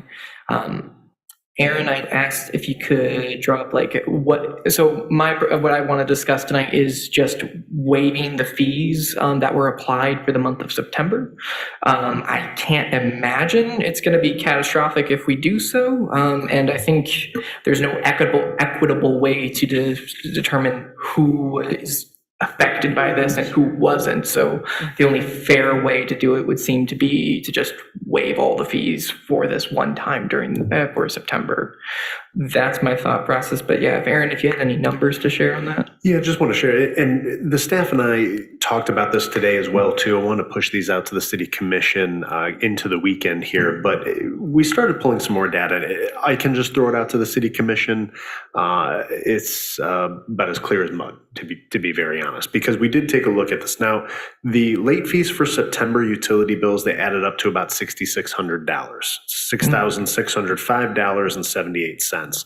But as a comparison, that's an average that we get with any given month in terms of late fees. That's not exorbitant compared to any other months. Just the month before, it was $6,200. It's right around that amount. So it's not an irregular amount. Regardless, though, we do know there was issues with the mail. Like that is undisputed at this point. We understand that certain mail just didn't make it to the customer, in which they didn't receive their bill. Not just that, but we've also had some,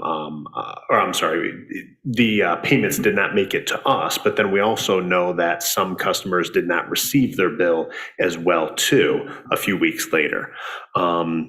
We also looked at the call volumes because I know that was relayed, and there was an email that went out to the city commission that said there were, hundreds of calls, and this was something that staff had said. I think staff was, they were fielding a lot of calls, but as we looked at those call numbers, we anticipate that in terms of the call volume we received during this time, that's in excess of our average call volume, maybe a few dozen is what we got. Now, again, not everyone who had an issue called, though, and we certainly know that. So we were taking a look at this, just again, trying to identify if this is a significant outlier. It does not seem to be in terms of the total numbers, but it is also then almost impossible then to say, all right, if this mail incident didn't happen, what would your numbers look like? Would they be inordinately lower? That's a possibility as well, too. So that's what I mean by it's clear as mud.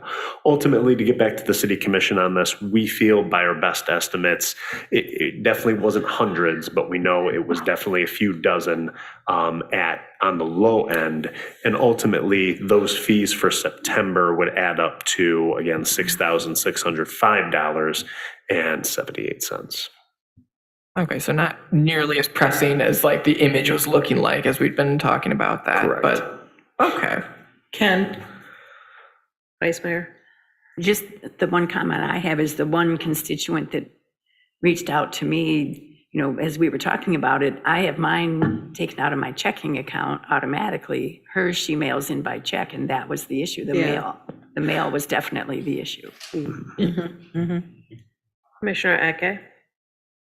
So a resolution would be to have the people who were affected or claimed they were affected appeal. Can they do that? Really, there's no appeal that can come to us as the staff. The staff cannot waive that amount at all. The only thing we can do internally per the city's ordinances, if there was some mistake, let's say on our end, if we accidentally overcharge them by $10,000, something like that, we can do those kind of things. When it comes to something like this, an issue with the post office, we don't have the ability to correct that internally. Appeals can be heard.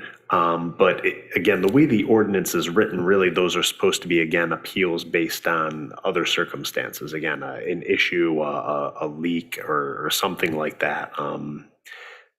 Issues with the post office do happen, and we know that happens all the time. But this seemed to be a time where we got more complaints about it than we normally would get. Commissioner Bush? I guess I'm a little confused now then. I did think we as a city or we as a commission had the onus to. We do. Yeah, and I would like to voice my support of that. I think that, not that I want to keep throwing money around, but this is one of those instances where there was obviously an issue. It doesn't harm the city that tremendously to issue that refund. I do think perhaps that refund could come with let me tell you about automatic payments or something like that. But we want to make this as little paperwork as possible, because if we try to make this like you appeal to get your refund if you think there's an issue, that's just going to make more paperwork. And so I think not only is Commissioner Wingard's suggestion that there's no fair way to see who was affected and who wasn't, but also just going to make less paperwork for the city. And maybe it could be a credit on their next bill or whatever is the cleanest way for the city to do it. I just think it's an unfortunate thing, but I think other creditors would probably honor the same thing, same concern. Like even credit cards will refund your money if you tell them, your check got lost in the mail. My assumption is that since there is confirmation that there was problem with the post office, neither the city should be held accountable, nor the person who mailed their, sent out their mail on time be held accountable. We definitely are not going to go to the post office and say, hey, give us back $6,600. So, to be equitable, I am open to just simply saying one time only. There are future processes that you need to use. Any other? It's remedy. It's making people whole. I don't know how else to do that. We're just going to have to, as a city, say, yes, this happened. It's unfortunate. Let's make everybody, people affected whole. Commissioner Bush? I don't want to get too off topic, but this is related. I have automatic payments too, but I get paper bills. Is there a way to sign up for completely paperless billing? Yes. Absolutely. Okay, sorry. I need to look into that. I just thought that was weird. Vice Mayor? Well, I'm going to move that we give credit on future bills for late fees charged for the September utility bills. Second. Okay, we have a motion and a second. Is there any further discussion?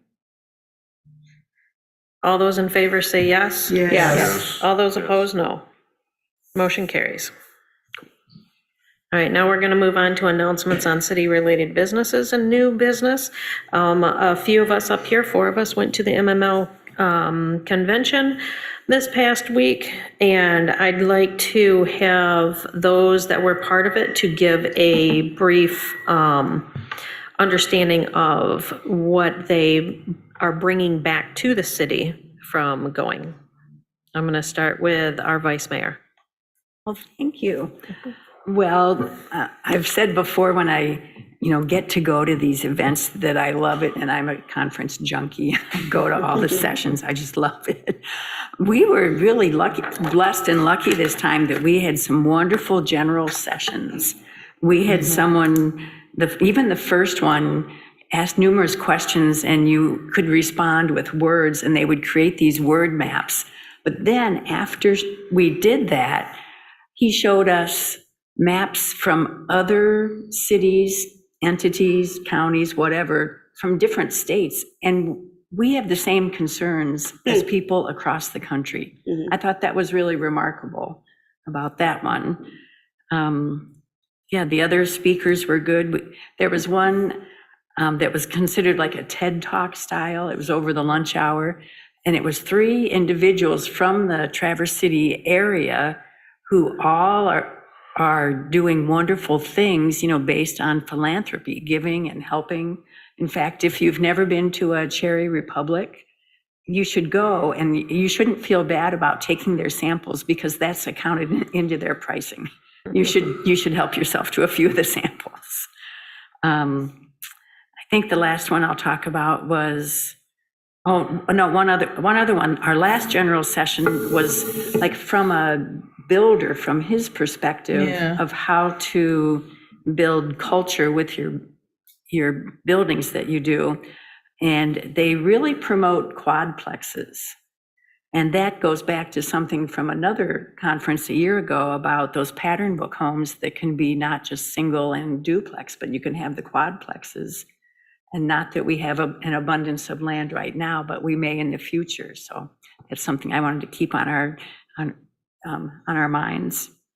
And I think the last one I should mention is we went to these different breakout sessions, and there was one that I attended with Aaron, and I don't know if you're going to talk at all about it, but it was about human trafficking. And it just opened our eyes so much about the extent of the problem, and that there's, some remedies of things you can actually do to look for to help individuals along the way. I thought that was pretty interesting. And then the last one was about climate migration, and that in the future, not just Michigan, but Minnesota, Wyoming, towns that are away from the oceans, we might very well see climate migrators come, and we should continue with our efforts to get more equitable housing, get more housing in general, and be a welcoming community because of that. Commissioner Chapman? Yeah, I think a couple, one of the really interesting things I found was at one of the general sessions, they had about 40 people come up and recite the core values of Rotary Club. And there was one person that could recite or volunteered to recite the core values of their city. And so I then went to our website and I could not find them. And so, because that, for me, I thought, geez, I should probably know that. I couldn't even find them on our website. And so that was kind of concerning to me. Like, and I run an organization, and every decision I make is based and in line with our mission and our values. And I think, man, I make so many decisions and I don't even know what our mission and values are. That's problematic, I think, for me. And that reminded me of that. And so, and then there was a great session I went to on the Michigan Rail. There seems like there's a lot of movement that seems like it probably will actually happen. I don't know if it's not for 5 or 10 years, I don't know, but I was excited about that. I think that could really change the way we bring people to Mount Pleasant. And so, yeah, that was exciting for me. Commissioner Eke? Okay, so since you've all recited the sessions I went to, should I even say anything? All right, okay, I'm gonna say something. I'm being facetious, right? So, yes, I do think that being at the convention was very informative. The very first one that actually dealt with the core values, as Commissioner, my colleague here was talking about. In fact, I kept thinking about our core values and wondering what those core values were. But I also think that one of the things that was fascinating about that is the focus on having, he said, courageous conversations. He said courageous conversations. He said something about inclusivity. He said, be fearlessly inclusive. He said, that make decisions and move forward. And he said, that that's the session where he was asking whether waffles are Michigan's favorite, breakfast. And then he used that as a model for having, leading a conversation about being, having oppositional perspectives without necessarily being hostile about it. The issue is that, we accept one another's views, at least, honor, respect one another's perspectives, even if we don't, agree with those perspectives. It made me think seriously about how we as, a commission, how we operate. And I appreciate the commissioners for your willingness to listen to my ramble some days, and my activism here some days, and, and your grace, and how generously respectful and responsible and willing to do the work that you are. I just want to say that. I also went to a session, a breakout session that had to do with, oh, by the way, I want to say that to the city staff too, city administration also. I went to a breakout session that the title was Love is the Answer. It's Walking White Black. Love is the answer. And the love, you would think is amor, but it really had nothing to do with amor. The emphasis was L.O.B.E.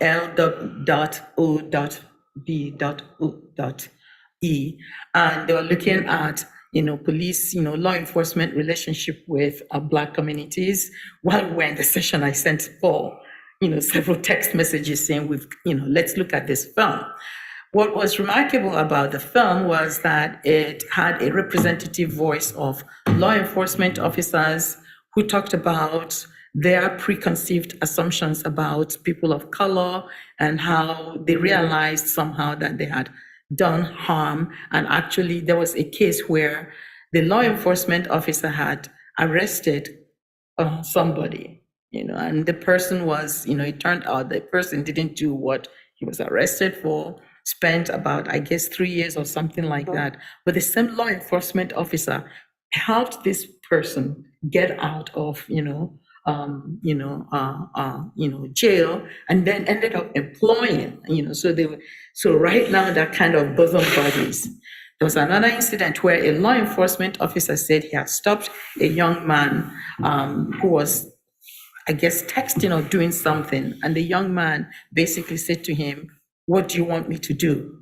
And he said it was a shock for him because at that moment he realized that this young man had a stereotypical, perspective about him. And he also, had not thought about that. That part of it was the young man was afraid, he was afraid. And then he simply said, he looked at the young man and said to him, "I want you to be safe. I want you to get home to your mother today and be safe and, see your child." Apparently what the young man was doing was paying attention to the child, a 16-year-old or so. He said that years later, that same young man met him, they met each other, and the young man said to him, "I'm the one that," he said to the young man, "I'm not going to give you a ticket, but I want you to do this and don't do this again."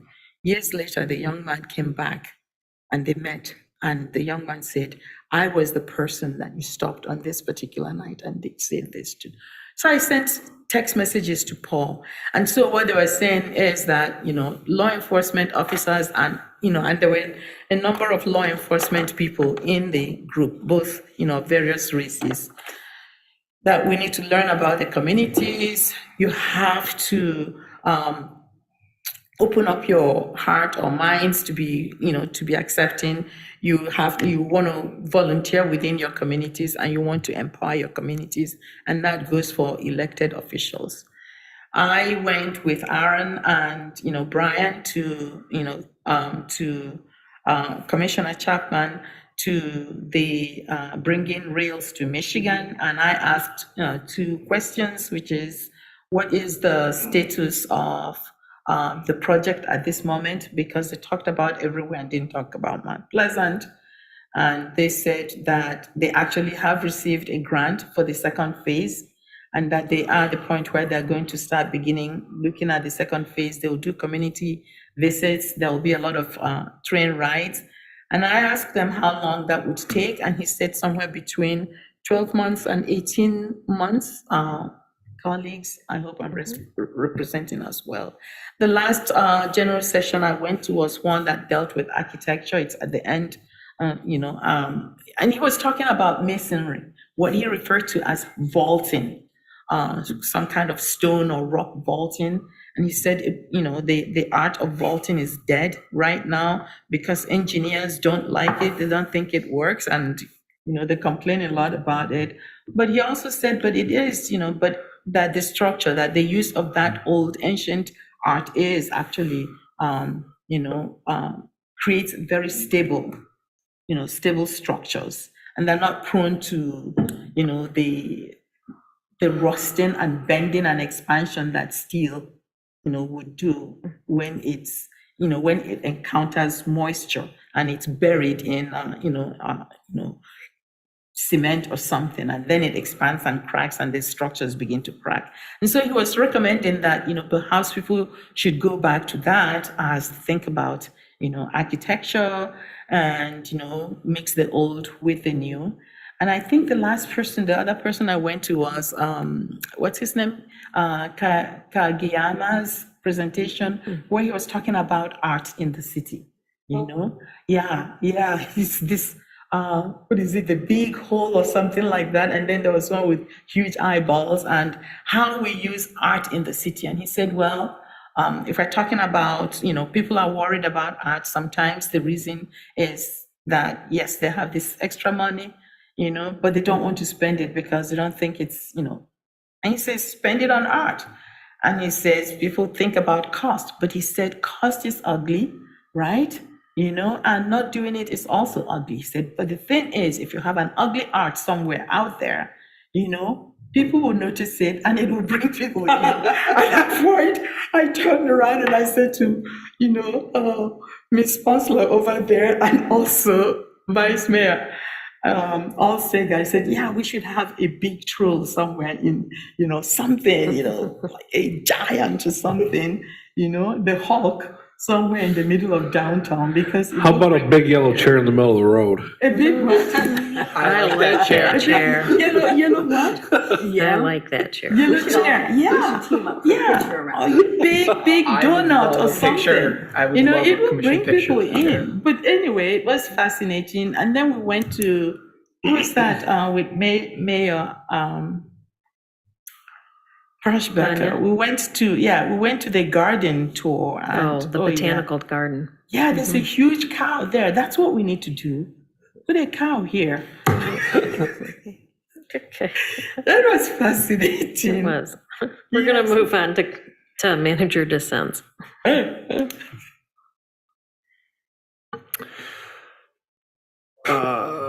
The values you were asking about, actually, it's teamwork, communication, creativity, growth, and development. Thanks. Good. A few sessions that I went to one on human trafficking, which was much as Commissioner Alsager had said, very, very eye-opening. A lot of it was focused around the idea of trying to identify human trafficking by different signs, various things that you can see. A lot of it is, very akin to abusive relationships in general, and those kind of things, and those can be very indicative, addiction. It takes on just many forms, and so it was just really interesting. The speaker was very, very powerful, impactful. I can tell you, sometimes you go to these conferences and, some folks are okay. They're listening as they're on their phones or on their laptops and doing some work in the background. Nobody was doing any of that. Everyone was very focused on this particular session because of how impactful it was. So I thought it was really good. So again, it was just around the idea of know the signs, be educated on it, know what services are out there to offer to people when you start to see those kind of things, and try to just give them whatever support that you absolutely can. I'm glad that Commissioner Eke had mentioned one of the things that stuck with me was the speaker talking about, he talked a lot about different art in different cities, but there's the cost of that, and then there's the cost of not having it. There's the cost of boring, as he had said, and that's one that stuck with me that I took away from, because I do consider myself a bit of a person that's big into efficiency, cost efficiency, those kind of things, and that can often be overlooked as, well, that could be boring. And so it's just something to think about. Went to the session on rail, which I thought was really interesting. So you had Amtrak there, you had Groundworks, who's the organization that is trying to get the Ann Arbor to Traverse City rail going on. Of course, I wanted to press them on the timeline here. However, I certainly understand. There was already a study that was done on the tracks, and ultimately most of the track is state-owned and it's rated for about 60 miles an hour, the significant amount of freight that goes through there. You could put passenger rail on most of that right now in its current existence, but the thing is 60 miles an hour. Doesn't sound like they feel that that's going to really drive a lot of traffic.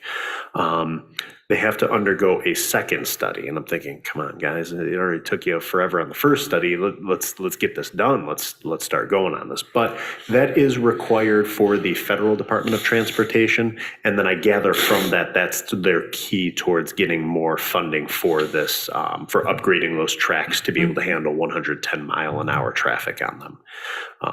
So I thought that was pretty interesting as well, too. We can look forward to phase 2 getting started next year. He said the RFP for the actual study is going to be out here soon, and so they'll be moving forward with that. So I always appreciate the opportunity to go to these conferences. I always learn a lot from them. I'm always learning something all the time. Just earlier, there was a phrase used, floppy disk. Never heard of that in my life. I had to ask Heather what a floppy disk is. Are you joking? Told me, and so you're always learning something. Seriously? We used to have punch cards too. Oh, yeah. Yeah, those were awesome. A long time ago. Well, I'm going to round this off by just giving you a brief understanding of the entire convention. It was really about placemaking. It was about creating a sense of belonging. It was about being inclusive and encouraging growth, not only in business, but in residents. And to do that, you have to give this feeling that the individuals, the businesses belong here. And to do that, we have to create a space where people feel supported And that's what I see our commission doing, is we're trying to be as supportive as possible.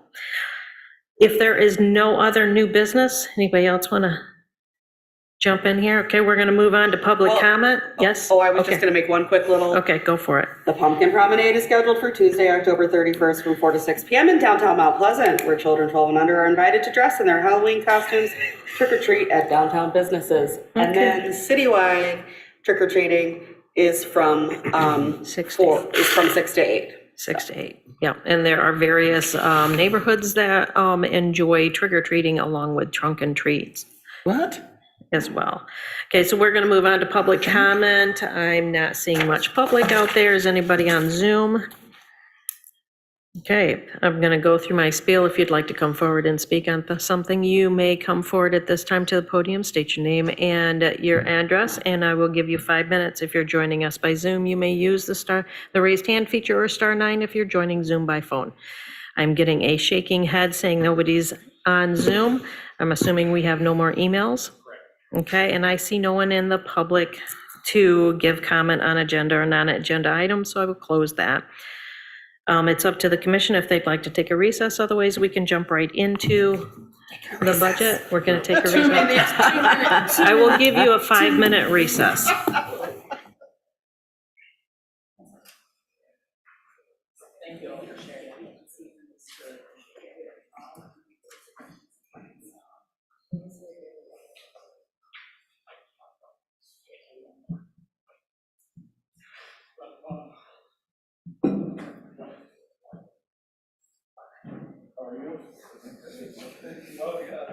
Boomer?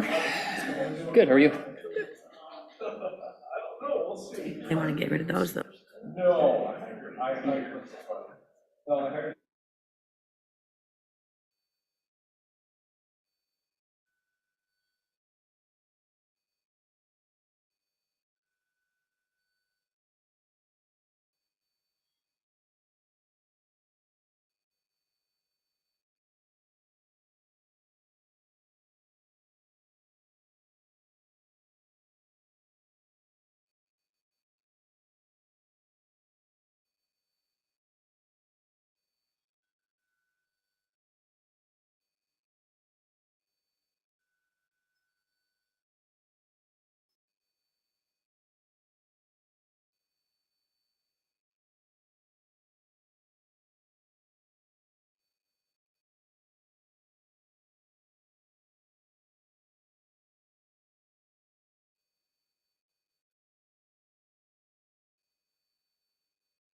Some of that. Give them an all laugh. All right, let's hit. All right, thank you guys for the opportunity to talk about the 2024 budget. Tonight, what we basically have is city commission questions. Aaron is going to talk a little bit about some of our longer term projections, and then I have a quick update on ARPA for you folks. So the first question was, how much did we lose in revenue due to the 2020 census? It's about $337,000 between major and local streets. To the gap that that's creating is if you take that along with the projects coming in with inflationary concerns, we're using about $700,000 a year more between those two funds. And in 2024, as I mentioned in my presentation, we actually had to transfer some money from majors to locals to make sure we were okay with our end of year fund balance for 2024. So what it really means is when we get into the capital improvement plan next year, we're going to have to really probably end up delaying some of our reconstructs and some of our bigger projects, push it out, save up for a couple of years and do it that way. Really the only other funding source we would have for the street projects would be our capital improvement fund, but that just covers what we have already planned for the next 6 years. So there's very limited ability. We don't have a lot of extra money that we can take out of our capital improvement fund and put towards street projects. We had a question about the 3% increase for next year. And basically, just to clarify, so we're anticipating our property taxes are going up 3% in total.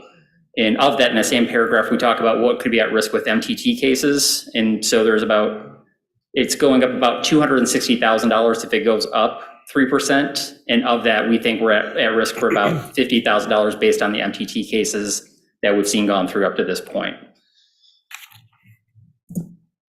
And the next question was expanding on the structural deficit that Aaron had talked about in the letter. And so just visually, this is sort of what we're projecting, and this kind of changes every time depending on how the projections go. So you'll see where the lines cross, they'll move sometimes a little bit closer, sometimes a little further out, but I'm going to turn it over to Aaron and he can give you his. Yeah, absolutely. And just so the way the city commission understands this is calculated, this is something we started doing recently here. And it's just taking where revenues are at in a period of time and where expenses are at in a period of time, just in the general fund, and it just projects them out over 10 years. But it also looks at the trends. What do we think is going to happen going forward?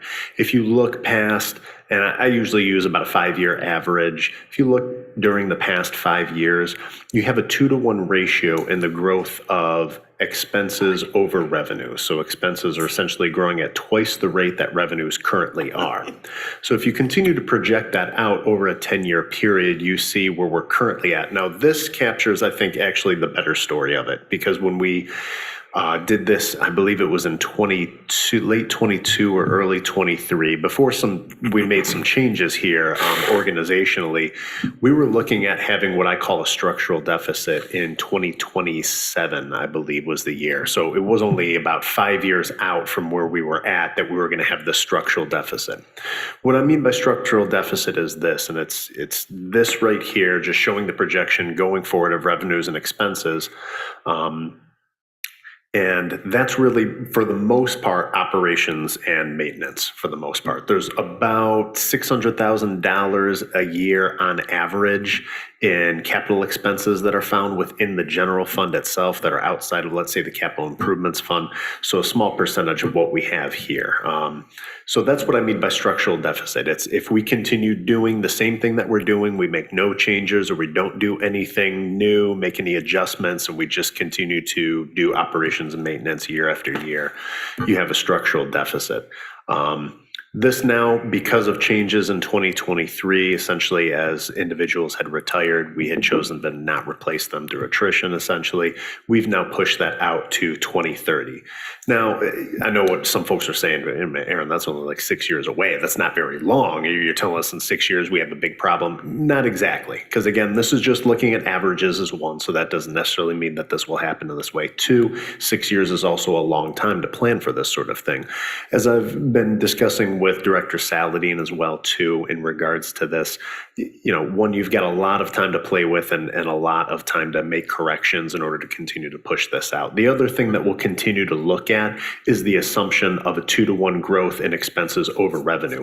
Will that hold over the next 5 years? Will that hold in the next 5 years after that? So we'll continue to look at that. We're always looking for trying to lower costs, obviously, raise revenues in ways that are, equitable, not burdensome to the ratepayers or the taxpayers or anything like that. But that's what I mean by structural deficit going forward. Okay, and then the last thing I wanted to talk with you folks about was, so a couple weeks ago, I went to the Michigan Government Finance Officer Association Conference, and one of the sessions they had on ARPA was basically recommending that municipalities, especially those that got less than $10 million in ARPA funds, handle their ARPA a little different. So just as a reminder, we have to have them committed by the end of '24, expended by the end of '26. Because we're under 10 million, we can just choose to count it all as revenue replacement, and that's what my recommendation is going to be. And what this allows us to do is it basically defederalizes the dollars, so we don't run into any time crunches on projects. It just basically, it's like, okay, it's considered at that point revenue that we can just use. We can apply it for that, and then we can still do exactly what we said we were going to do when we talked about the ARPA dollars earlier this year.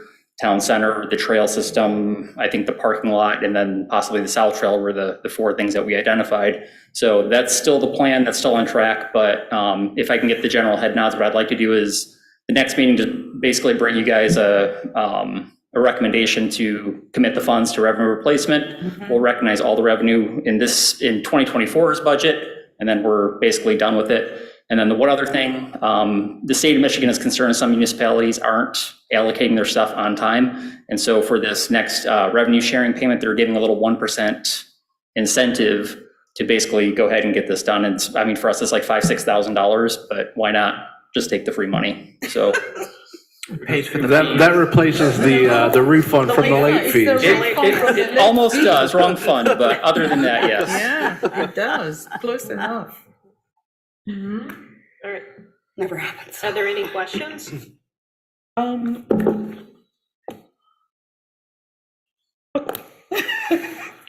Okay, no questions. Thank you. Are there any questions, any concerns? Any bullying going on? No bullying, just teasing. Okay. I know many of us are past our allotted time for being awake. Yes. Thank you, Chris, for bringing these. Thank you, Chris. Thank you. That was very helpful. I know that at the convention, I spoke with somebody who said they had gone to the conference that you mentioned and had said the same thing, that they're able to do that. So they were going to make sure that they got that done as soon as possible. Even though I thought it was a couple bigger people from larger towns that were saying that. Maybe they didn't. Well, if they got under 10 million, they can do that. Yeah. Yeah. Are there any, anything further the commission would like to discuss? No. I will entertain a motion to adjourn. I move. Second. All those in favor say yes. Yes.